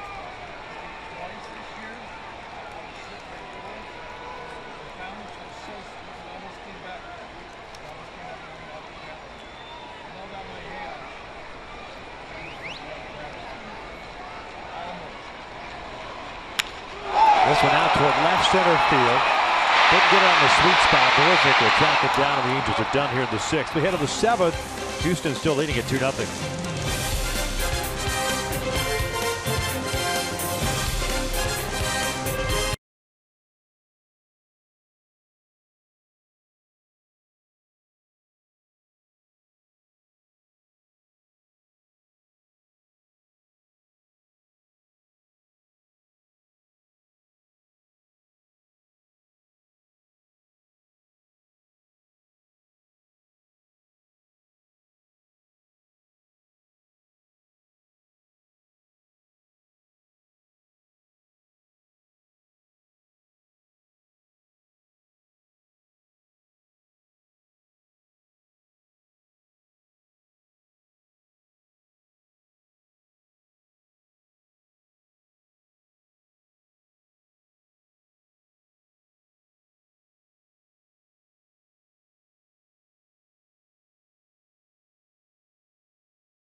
Of Angels baseball on Fox Sports West is brought to you by Infinity. Visit your local Southern California Infinity retailer for a test drive today. Top of the seventh inning, Halos down by the score of 2-0. Another pitcher on in relief here for Mike Scioscia. Bullpen game for the Angels continues. Corey Rasmus takes over. This will be his 19th appearance of the season. 0-2 with a .570 ERA. In Friday's game back at Minute Maid Park in Houston. He's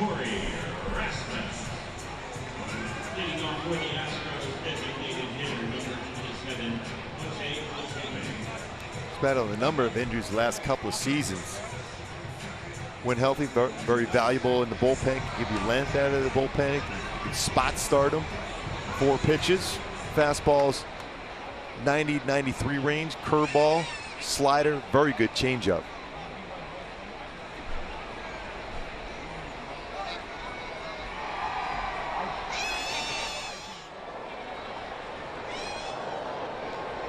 Jose Altuve to lead things off. First pitch swinging. Lines went out to right field. A base hit. Altuve's second hit of the game. The leadoff man reaches, and it's Carlos Correa coming up.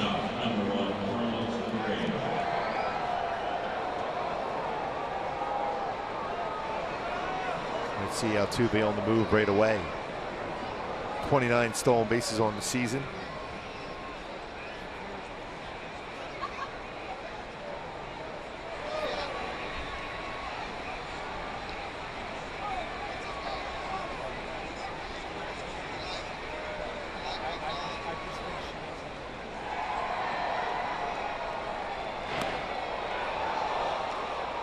Gets away from Crone.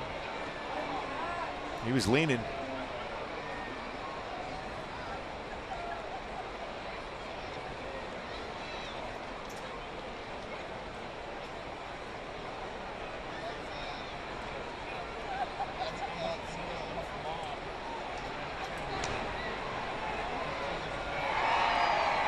Pretty amazing though, the season for the Angels as far as the pitching staff. 24 different pitchers picked up a W this season for the Angels, with an American League record.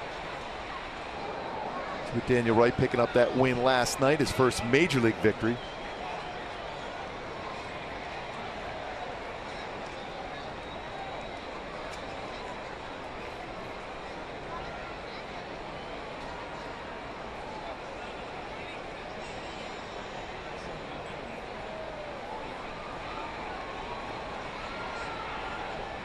See if Rasmus can get a ground ball double play here.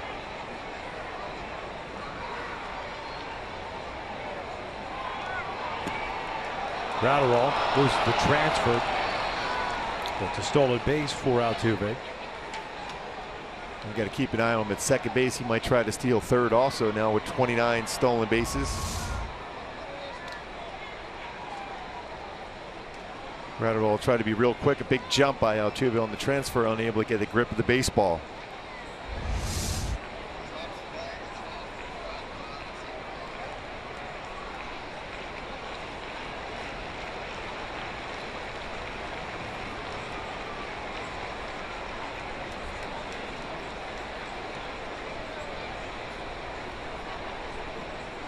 Oh, what a Correa. One ball, one strike. Astros shortstop 0 for 3 tonight with a fly ball to right. Ground ball to second. A strikeout looking.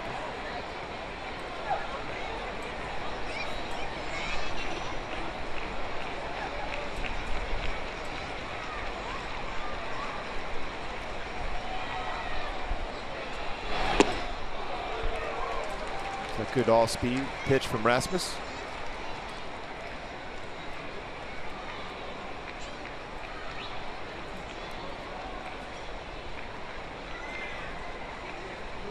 Potential time to put a pickoff play on.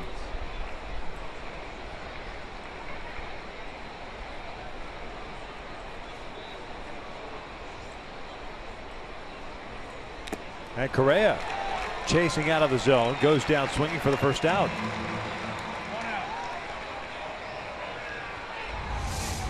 Number 11, Real good curveball, 75-mile-an-hour curveball going down and away. Correa chasing the pitch out of the strike zone.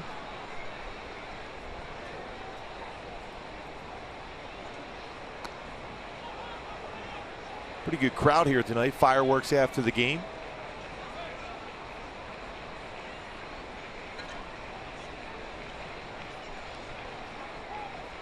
Evan Gattis now up.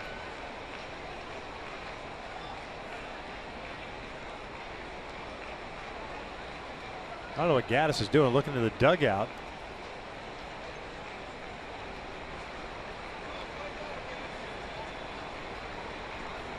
Kind of random. Feel free to step in anytime.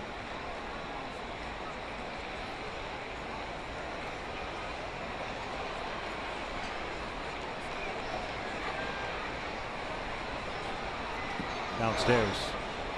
Altuve holds.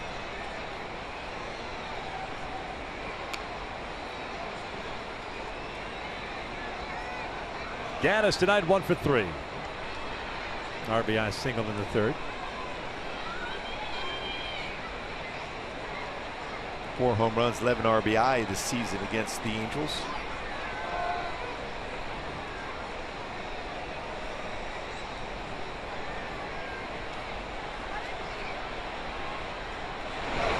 This is line to left, the base hit. Altuve is going to be waved around. Marte's up and firing to throw up the line. So for the second time tonight, Gattis has picked up an RBI with a base hit. And it's a 3-0 Astros lead. Look at that now, 12 RBI in the season for Gattis against the Angels. First baseman, number 13, Tyler White. Pitched lower part of the strike zone, all-speed pitch. Went down and got it, lined it in left field for an RBI single. Solid season overall for Gattis. Offensively, 72 RBI to go along with 32 home runs. 1 out, 1 on, and Tyler White coming up. 0 for 1, 2 walks and a line out.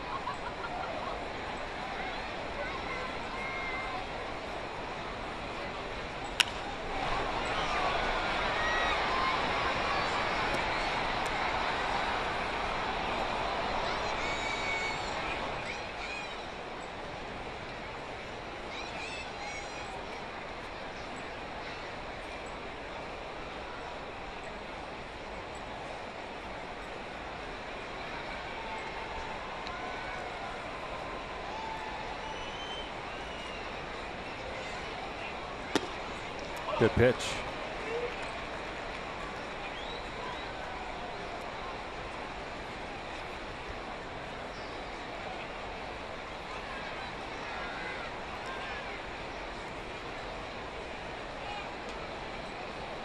No balls, 2 strikes. White getting to start tonight over at first base.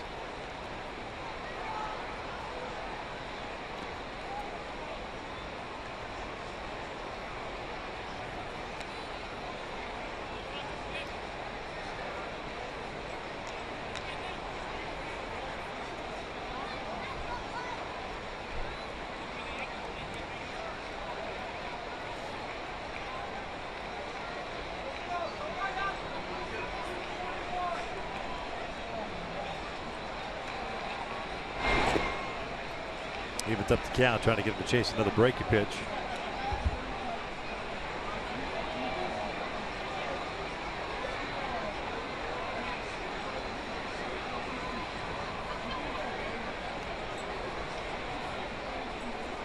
Been very patient. A couple walks in this game.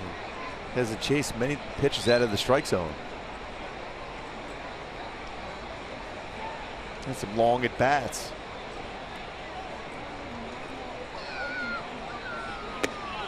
Called strike 3. Down goes White. 2 outs.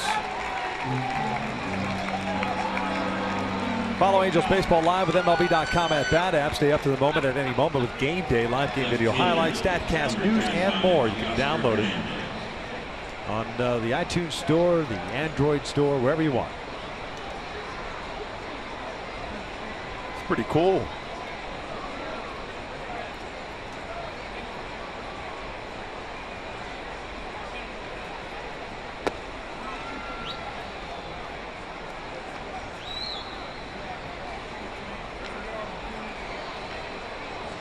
Hernandez 1 for 3.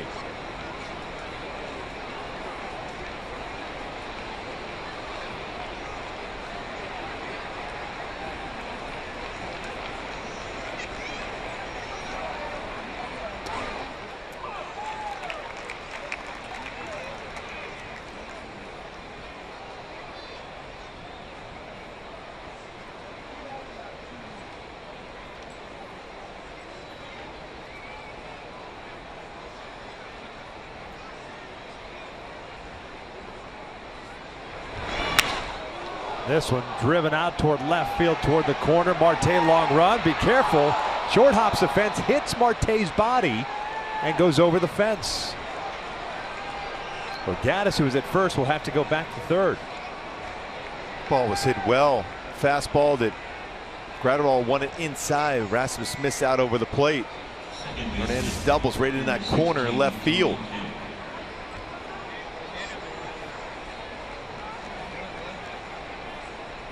Off the wall and then off of Marte and into the stands.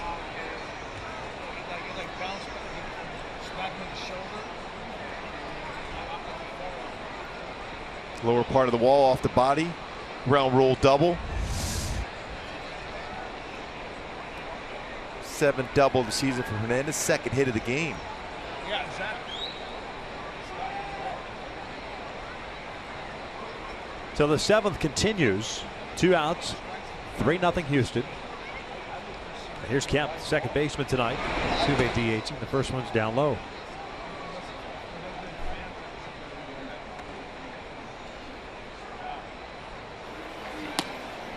Kemp hitting .250 with runners in scoring position this season.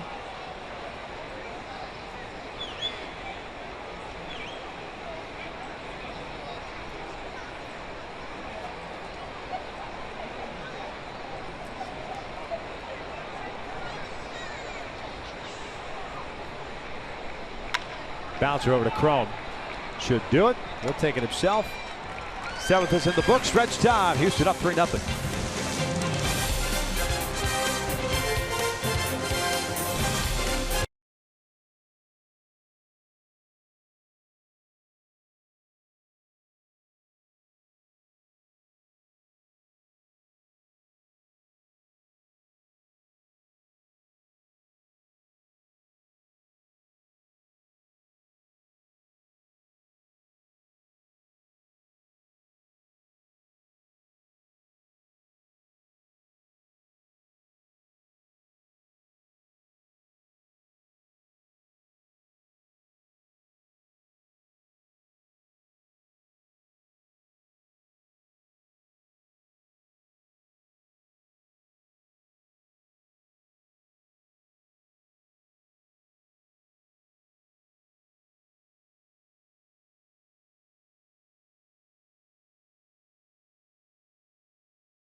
Felice Sassin on the hill, 4-6, 4.98 with the Angels. He's taking the mound, starting in place of Jared Weaver. And it looks like Brady Rogers will be starting for the Astros tomorrow, his first major league start for the Astros.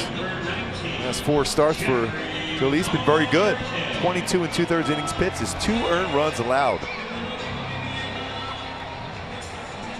Halos here in the 7th trying to solve Colin McHugh. 77 pitches for the right-hander.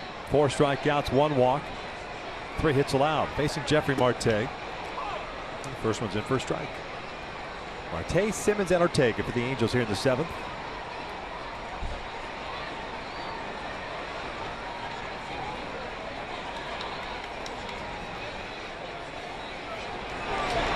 Marte lifts one out toward left. Hernandez racing over, but he can glide, doesn't he? Got those long strides. And he's completely under control. Great angle he took to run that one down. Jeffrey just got that one toward the end of the bat. You see how far he's got to go. He's playing him to hit the ball in left center field. Good route he took, and quick. 1 out, nobody on, and here's Andrelton Simmons. He picked up the first hit of the night for the Angels. That was in the 5th inning with 2 outs. A seeing eye single right up the middle.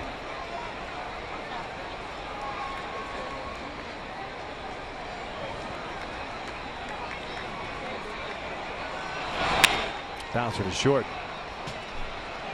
It's about as good as I've seen McHugh run a fastball inside. Again, it's not overpowering, with good movement on his fastball inside. Pretty good career numbers against the Angels. 5-2 coming in the game. 2.86 ERA.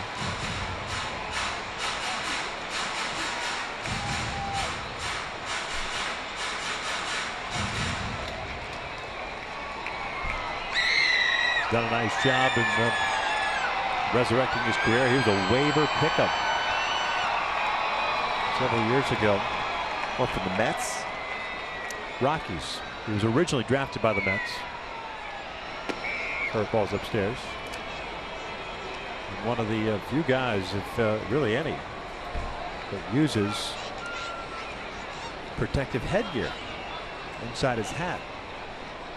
So talk about Matt Shoemaker winning the Pitcher of the Year or the Nick Adenhart Award before the game. But McHugh uses these 2 panels that fit inside the cap, developed by a high school teammate of his, Matt Meyer. It's under a website, SST Baseball. And carbon fiber. And you can kind of see the outline of it. One's on the right side of the H, the other on the left side. It's not overly bulky, it's a little more comfortable for him, and at least for him provides him some protection, at least the comfort of knowing that there's some protection underneath the lid there. A 1-2-3 inning for the right-hander. He's thrown a spectacular game. Houston's up 3-0.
0-0 lead. Astros over the Angels. Top of the 8th we go. But Oberholzer is on the hill for the Halos on Patrick O'Neill. I know you're going to stick around after this one. You have to. It's Angels Live, brought to you by your SoCal Mazda dealers. Alex Curry with the interviews. We'll find out from Mike Scioscia what's going on with Tyler Skaggs, why taking him out is probably best interest for Mr. Skaggs. Jose Mota alongside as well, talking about Mike Trout on this evening, second to last game of the season. Back inside to Victor and Mark to take us home. Thanks a lot, Patrick. We appreciate it. You mentioned Brett Oberholzer's on the bump. He'll pitch the 8th and perhaps the 9th. We'll see how this 8th inning goes. It hasn't gone well for Oberholzer. This will be his 11th game with the Angels. 2 have been starts, 1-1 record at .950 ERA. Last pitched on Wednesday against Oakland. Gave up 3 runs in 2/3 of an inning. It seemed like when he's been hit, it's been on the mistake of his changeup in a lot of the plate. Very important for him to locate his changeup well, and fastball too, going down and away. This one on the third base side. Escobar over there, just runs out of room.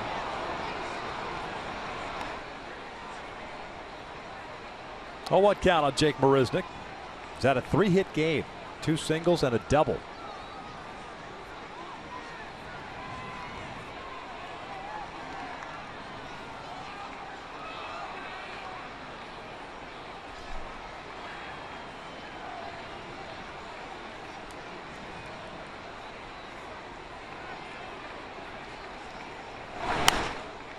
Lifted down the right field line. And not going to get there. No balls, 2 strikes.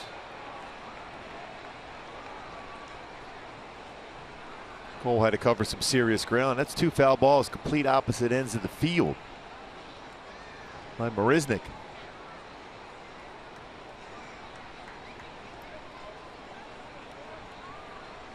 Three-hit game, the first of the season for Marisnick. 5th of his career. His career high is 4-hit game back in August of 2014 against Minnesota. Behind at the count at 0-2. 1 ball, 2 strikes. Rasmus went 1 inning, gave up a run on 3 hits, struck out 2. Oberholzer, the 7th pitcher used by Scioscia tonight, as Marisnick goes down swinging for the first out. Change up a little bit off the outside corner. Swing and miss. Speed of that pitch at 79. Location pretty good. He wanted a little bit further down in his strike zone, but still the speed of the pitch got a swing and miss.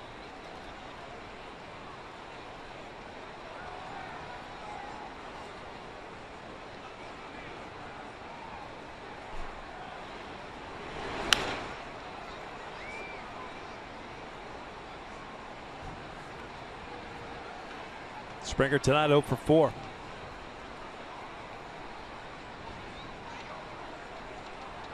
Game up in Seattle has Oakland leading the Mariners 6-4 in the bottom of the 6th.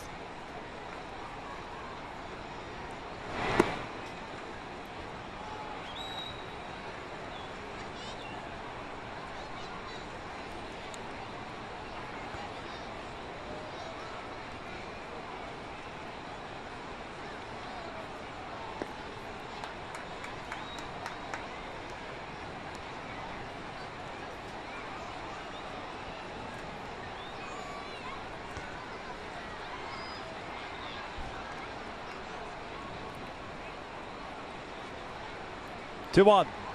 Downstairs, 3 balls and a strike.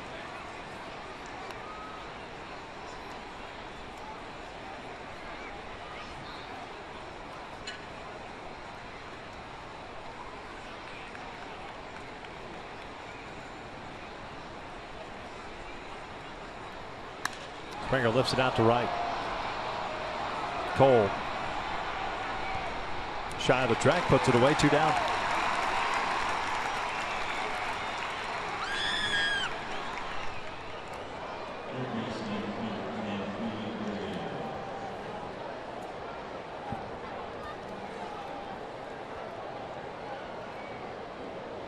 Yuli Gurriel, the third baseman, now up. He's had a 1 for 3 game. Double and a walk. He's also scored a run. Solo runs for the Astros in the 2nd, 3rd, and 7th innings. This was lined out to center field. Ortega's coming in. He'll make the sliding catch in a 1-2-3 inning for Brett Oberholzer. We head to the bottom of the 8th inning. 8-9-1 coming up. Angels down.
Baseball on Fox Sports West is brought to you by the 3-row 2016 Mazda CX-9.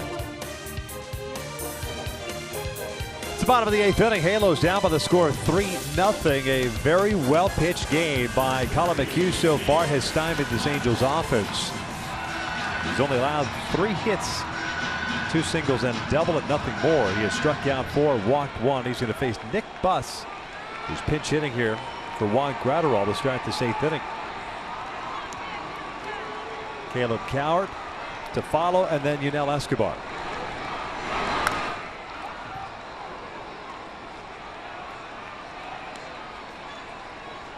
Nick Buss, a .200 average through 34 games. 0 for 3 as a pinch hitter.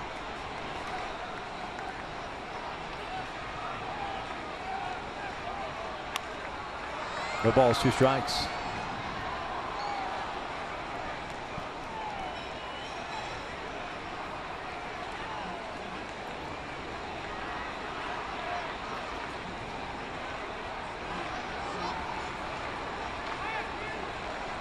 Q has a complete game this year, but it's not ever at this point. It's never had a shutout at the major league level. No, whenever he's needed to make a pitch, he's done so. He's at 88 pitches now, and there's action in the Astros pen.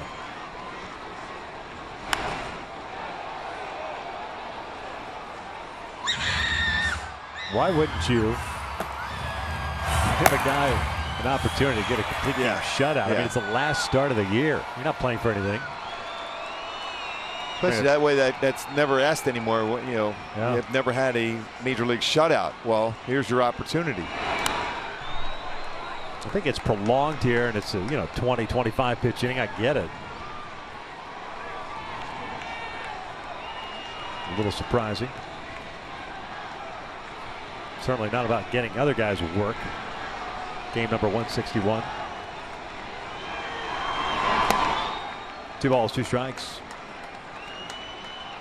Just looking at the Astros as the team, the pitching staff, 2 complete games this season. One by McHugh, the other by Keuchel. That was a complete game shutout by him. The reigning Cy Young Award winner. Buss pulls a foul down the line. Hey, nice catch down there over the railing. I like it. That was an outstanding play.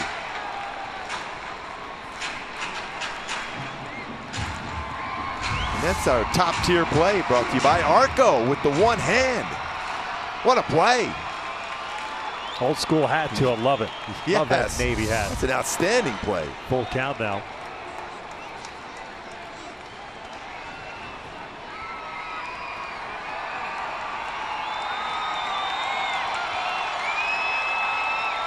Did it hurt? Nah. Routine. Another foul. Good plate appearance here for Nick.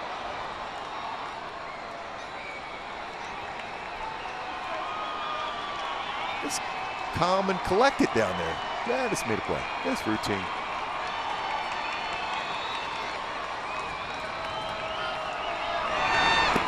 And he walked him, so a leadoff walk to start the 8th. It's a real good at bat by Buss. 10 pitches. Base on balls. Second one issued by McHugh.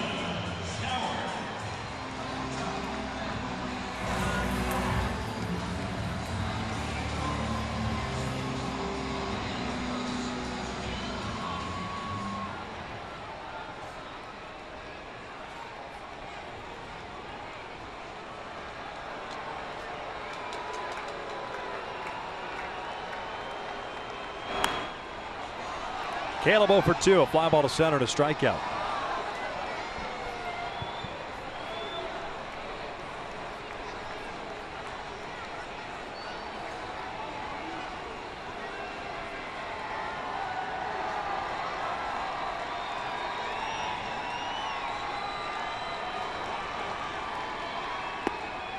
Oh, 2. It's that backdoor cut fastball. Still looks completely under control. The long at bat by Buss, getting closer to that 100 pitch mark. Another base runner. You might see AJ Hinch go to the bullpen. Caleb goes down swinging for the first out. That breaking ball has been very effective for McHugh all night. Very difficult for the hitters to stay back on the breaking ball. It's been 71 to 73 range. Howard out in front of, unable to make contact. Twice has struck out on that curveball.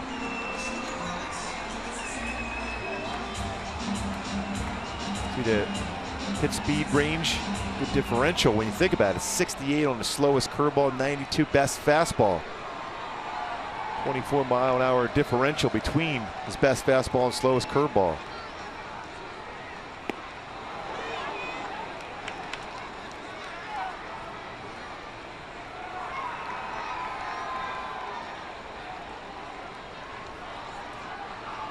Escobar tonight 0 for 3. Grounded out his last time up.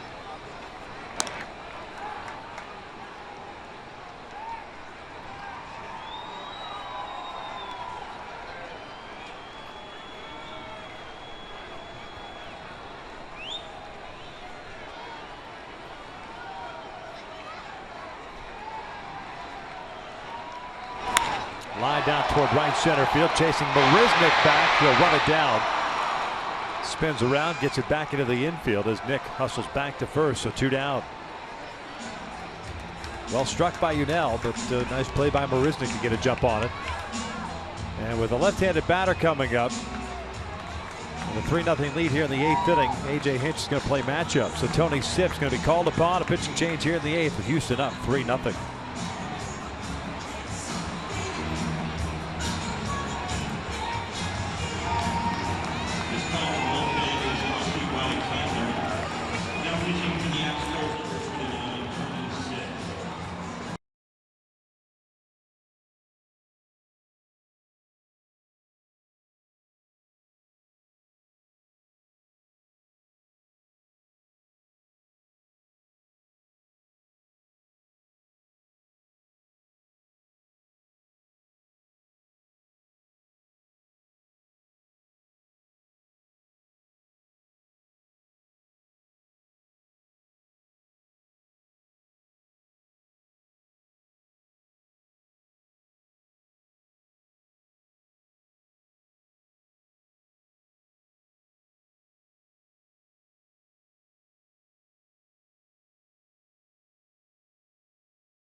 Out baseball. 3 hits, 5 strikeouts, 1 walk, and he departs with the man standing at first base. As Tony Sipp is brought into the game so that the Astros can play matchup here. Cole Calhoun doubled his last time up. He'll be facing a left-hander Sipp, who's pitching in his 59th game, 1-2 record and a 5.10 ERA. Cole 1 for 3 with that double.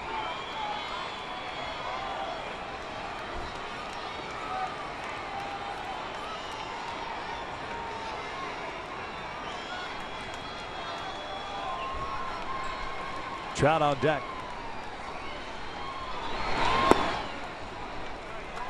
And Sipp's going to be around 88 to 92 with his fastball, slider, and changeup.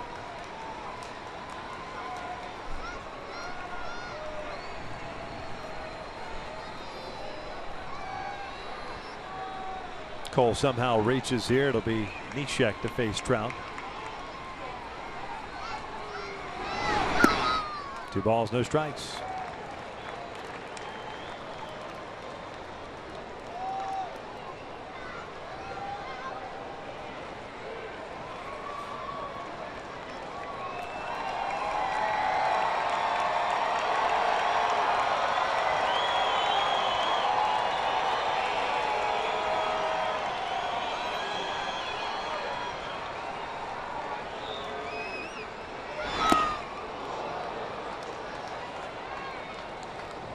Oh, and a 2-0 pitch, trying to do some damage. High fastball, unable to make contact.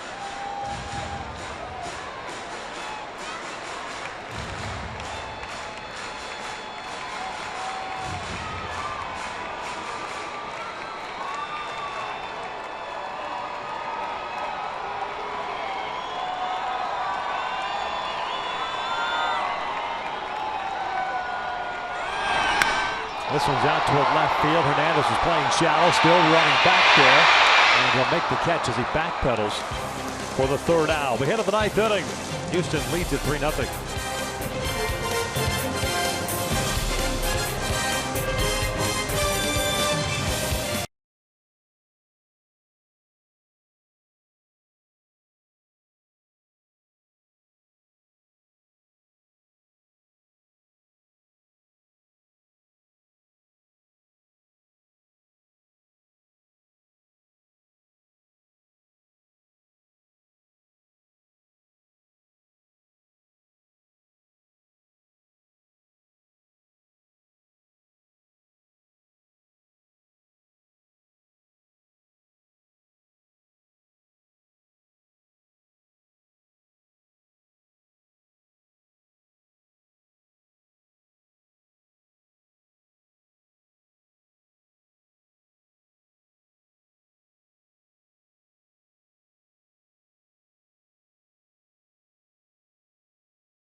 Score 3-0. Brett Oberholzer back out for his 2nd inning of work. Nick Buss, who pinch hit in the bottom of the 8th inning, takes over in right field. Cole Calhoun no longer in the game. And Carlos Perez is behind the plate, so Carlos goes in that number 2 spot in the order.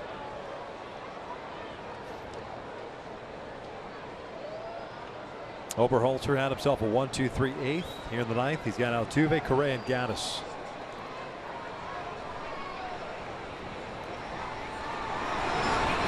Ground ball to short. 1 down. Shortstop, number 1, Carlos Correa.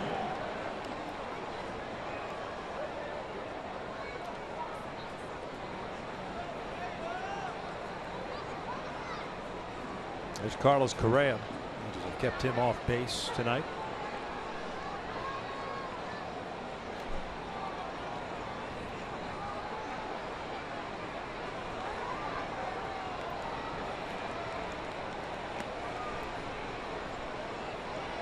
Correa has chased some pitches in this game.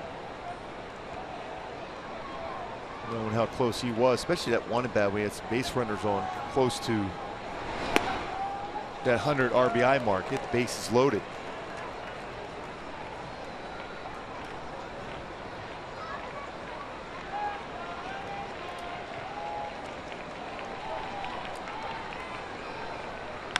This is line and glove by Escobar at third base. Nice leaping effort by Udell. What a play. Correa stayed back in that slow breaking ball, lines it, the hot corner. Escobar leaps up, makes a nice play on that liner at him. Some solid defensive plays in this game for the Angels, and by a fan down the right field line. Gaddis swinging first pitch, rolls it foul.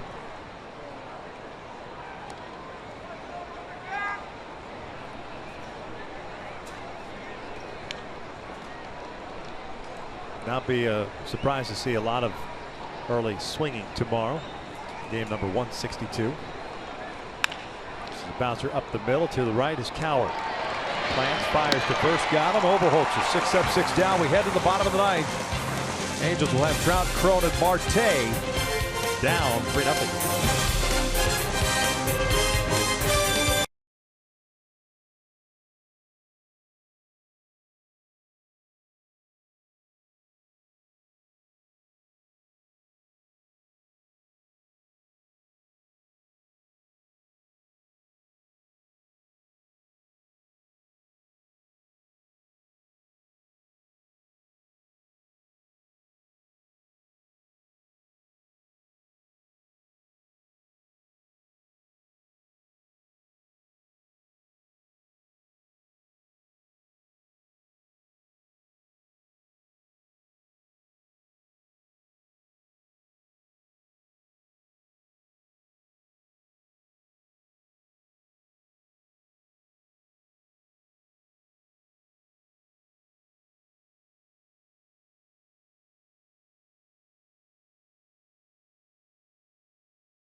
The Angels here in the bottom of the ninth, down 3-0. Take a look at some of the other scores in baseball. We mentioned the Orioles lost. Toronto won, so the Blue Jays and the Orioles now tied for the wild card. Detroit dropped a tough one to the Atlanta Braves at a 5-3, and they, remember, have a game to play, makeup game against the Cleveland Indians on Monday. The Seattle Mariners trailing Oakland 7-4. Seattle loses that game. They are done as far as their wild card hopes. Ken Giles takes over here in the ninth, trying to close it out. 69th game, 2-5 mark and a 4.18 ERA. He'll face Trout, Cron, and Marte here in the Angels half of the ninth. He's given up 8 home runs in 64 2/3 innings pitched this season.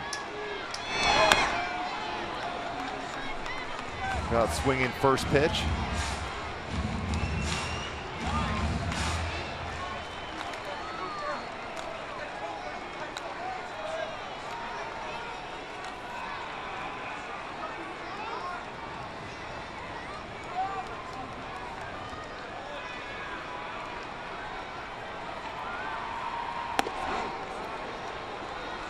Rushed that fastball up at 100. First pitch 98.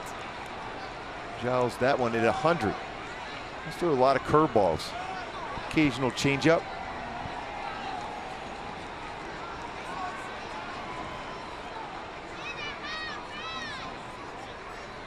One 1-2.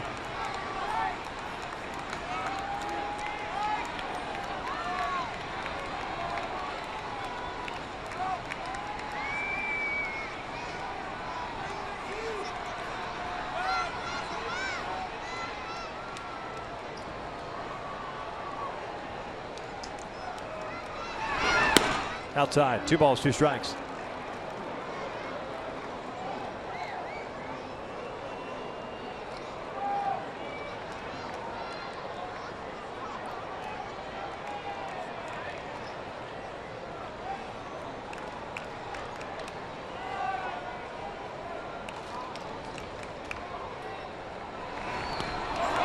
Breaking ball gets away, goes to the backstop. Trout doesn't realize it till now. Gaddis will throw him out.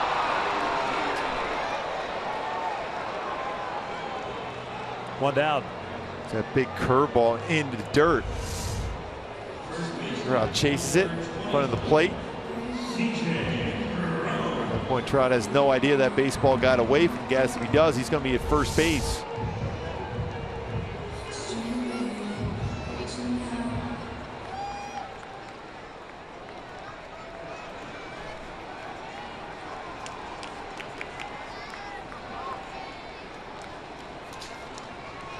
Crone tonight 0 for 3. A ground out, a line out. A fly ball to center. Takes a strike.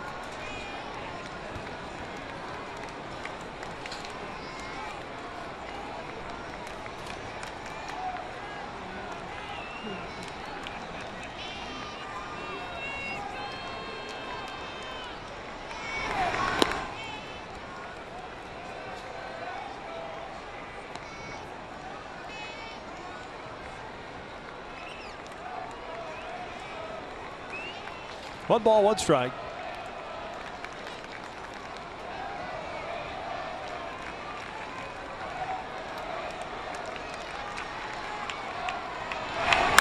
Crone lines one toward the right field corner. That is a fair ball. CJ will head to second. 1 out, double. His 25th double of the season.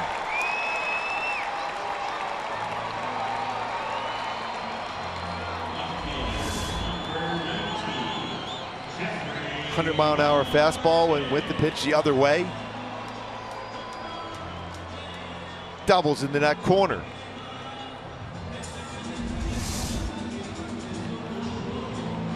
'43rd extra base hit this season for CJ Crone.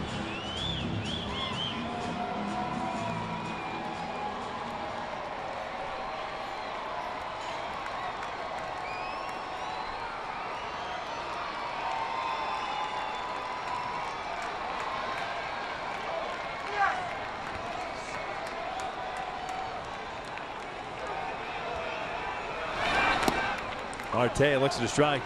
Jeffrey, starting left fielder tonight, 0 for 3. Fly ball to left. His last at bat.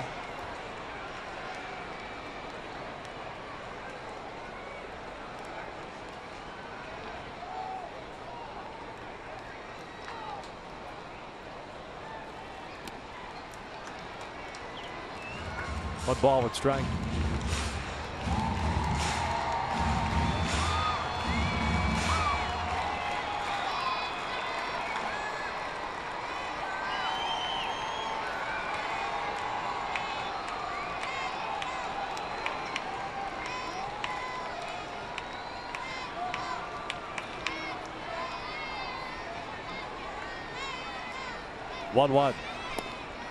One around, 1-2.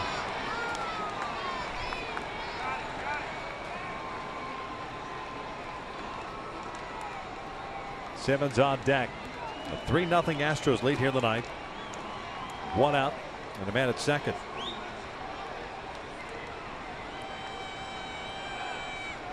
Marte, very good fastball hitter, and Giles has a plus fastball. Squares this up and go a long way.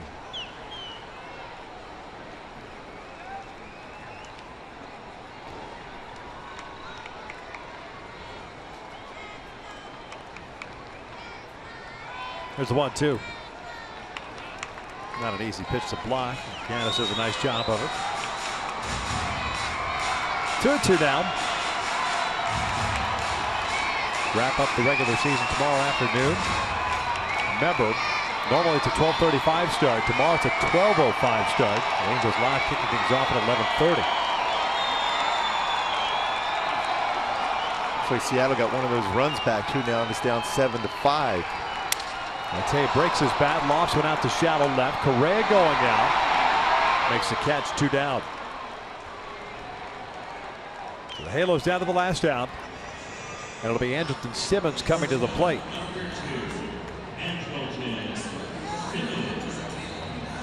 Simmons with a .329 batting average, 7th inning on, which is 6th best. Major League Baseball coming into the game tonight.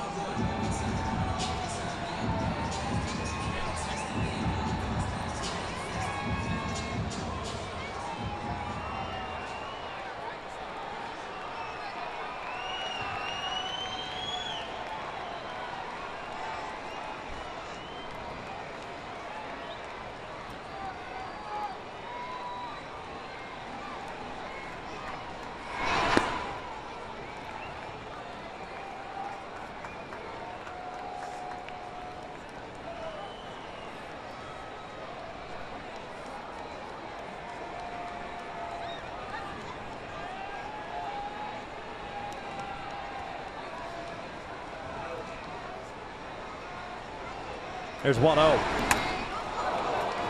Oh, right off the mask. A guy throwing 100 miles an hour. He's thrown 2 breaking balls to Andrelton Simmons. And he had overthrown breaking ball and off the lower part of that hockey mask. And is still able to keep that in front of him, though. He's done a real solid job defensively. Didn't play a whole lot of catching last year for the Astros, but this season, saw I mentioned 46% he's throwing out base stealers this year trying to go against him. About 3 breaking balls. 3-0. Walker, you bring up the tying run. I don't understand it. The tag on deck. The Angels will take the gift. Yes. Give it to him. Why not?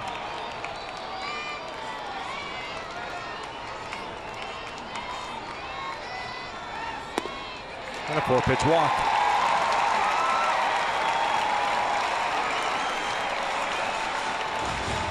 So Ortega coming up. Starting center fielder tonight with Trout DHing once again.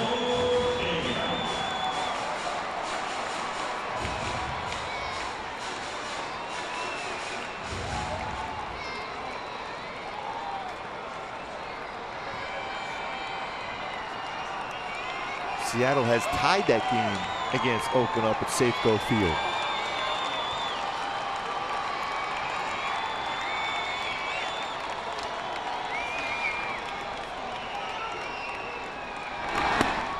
One ball, no strikes.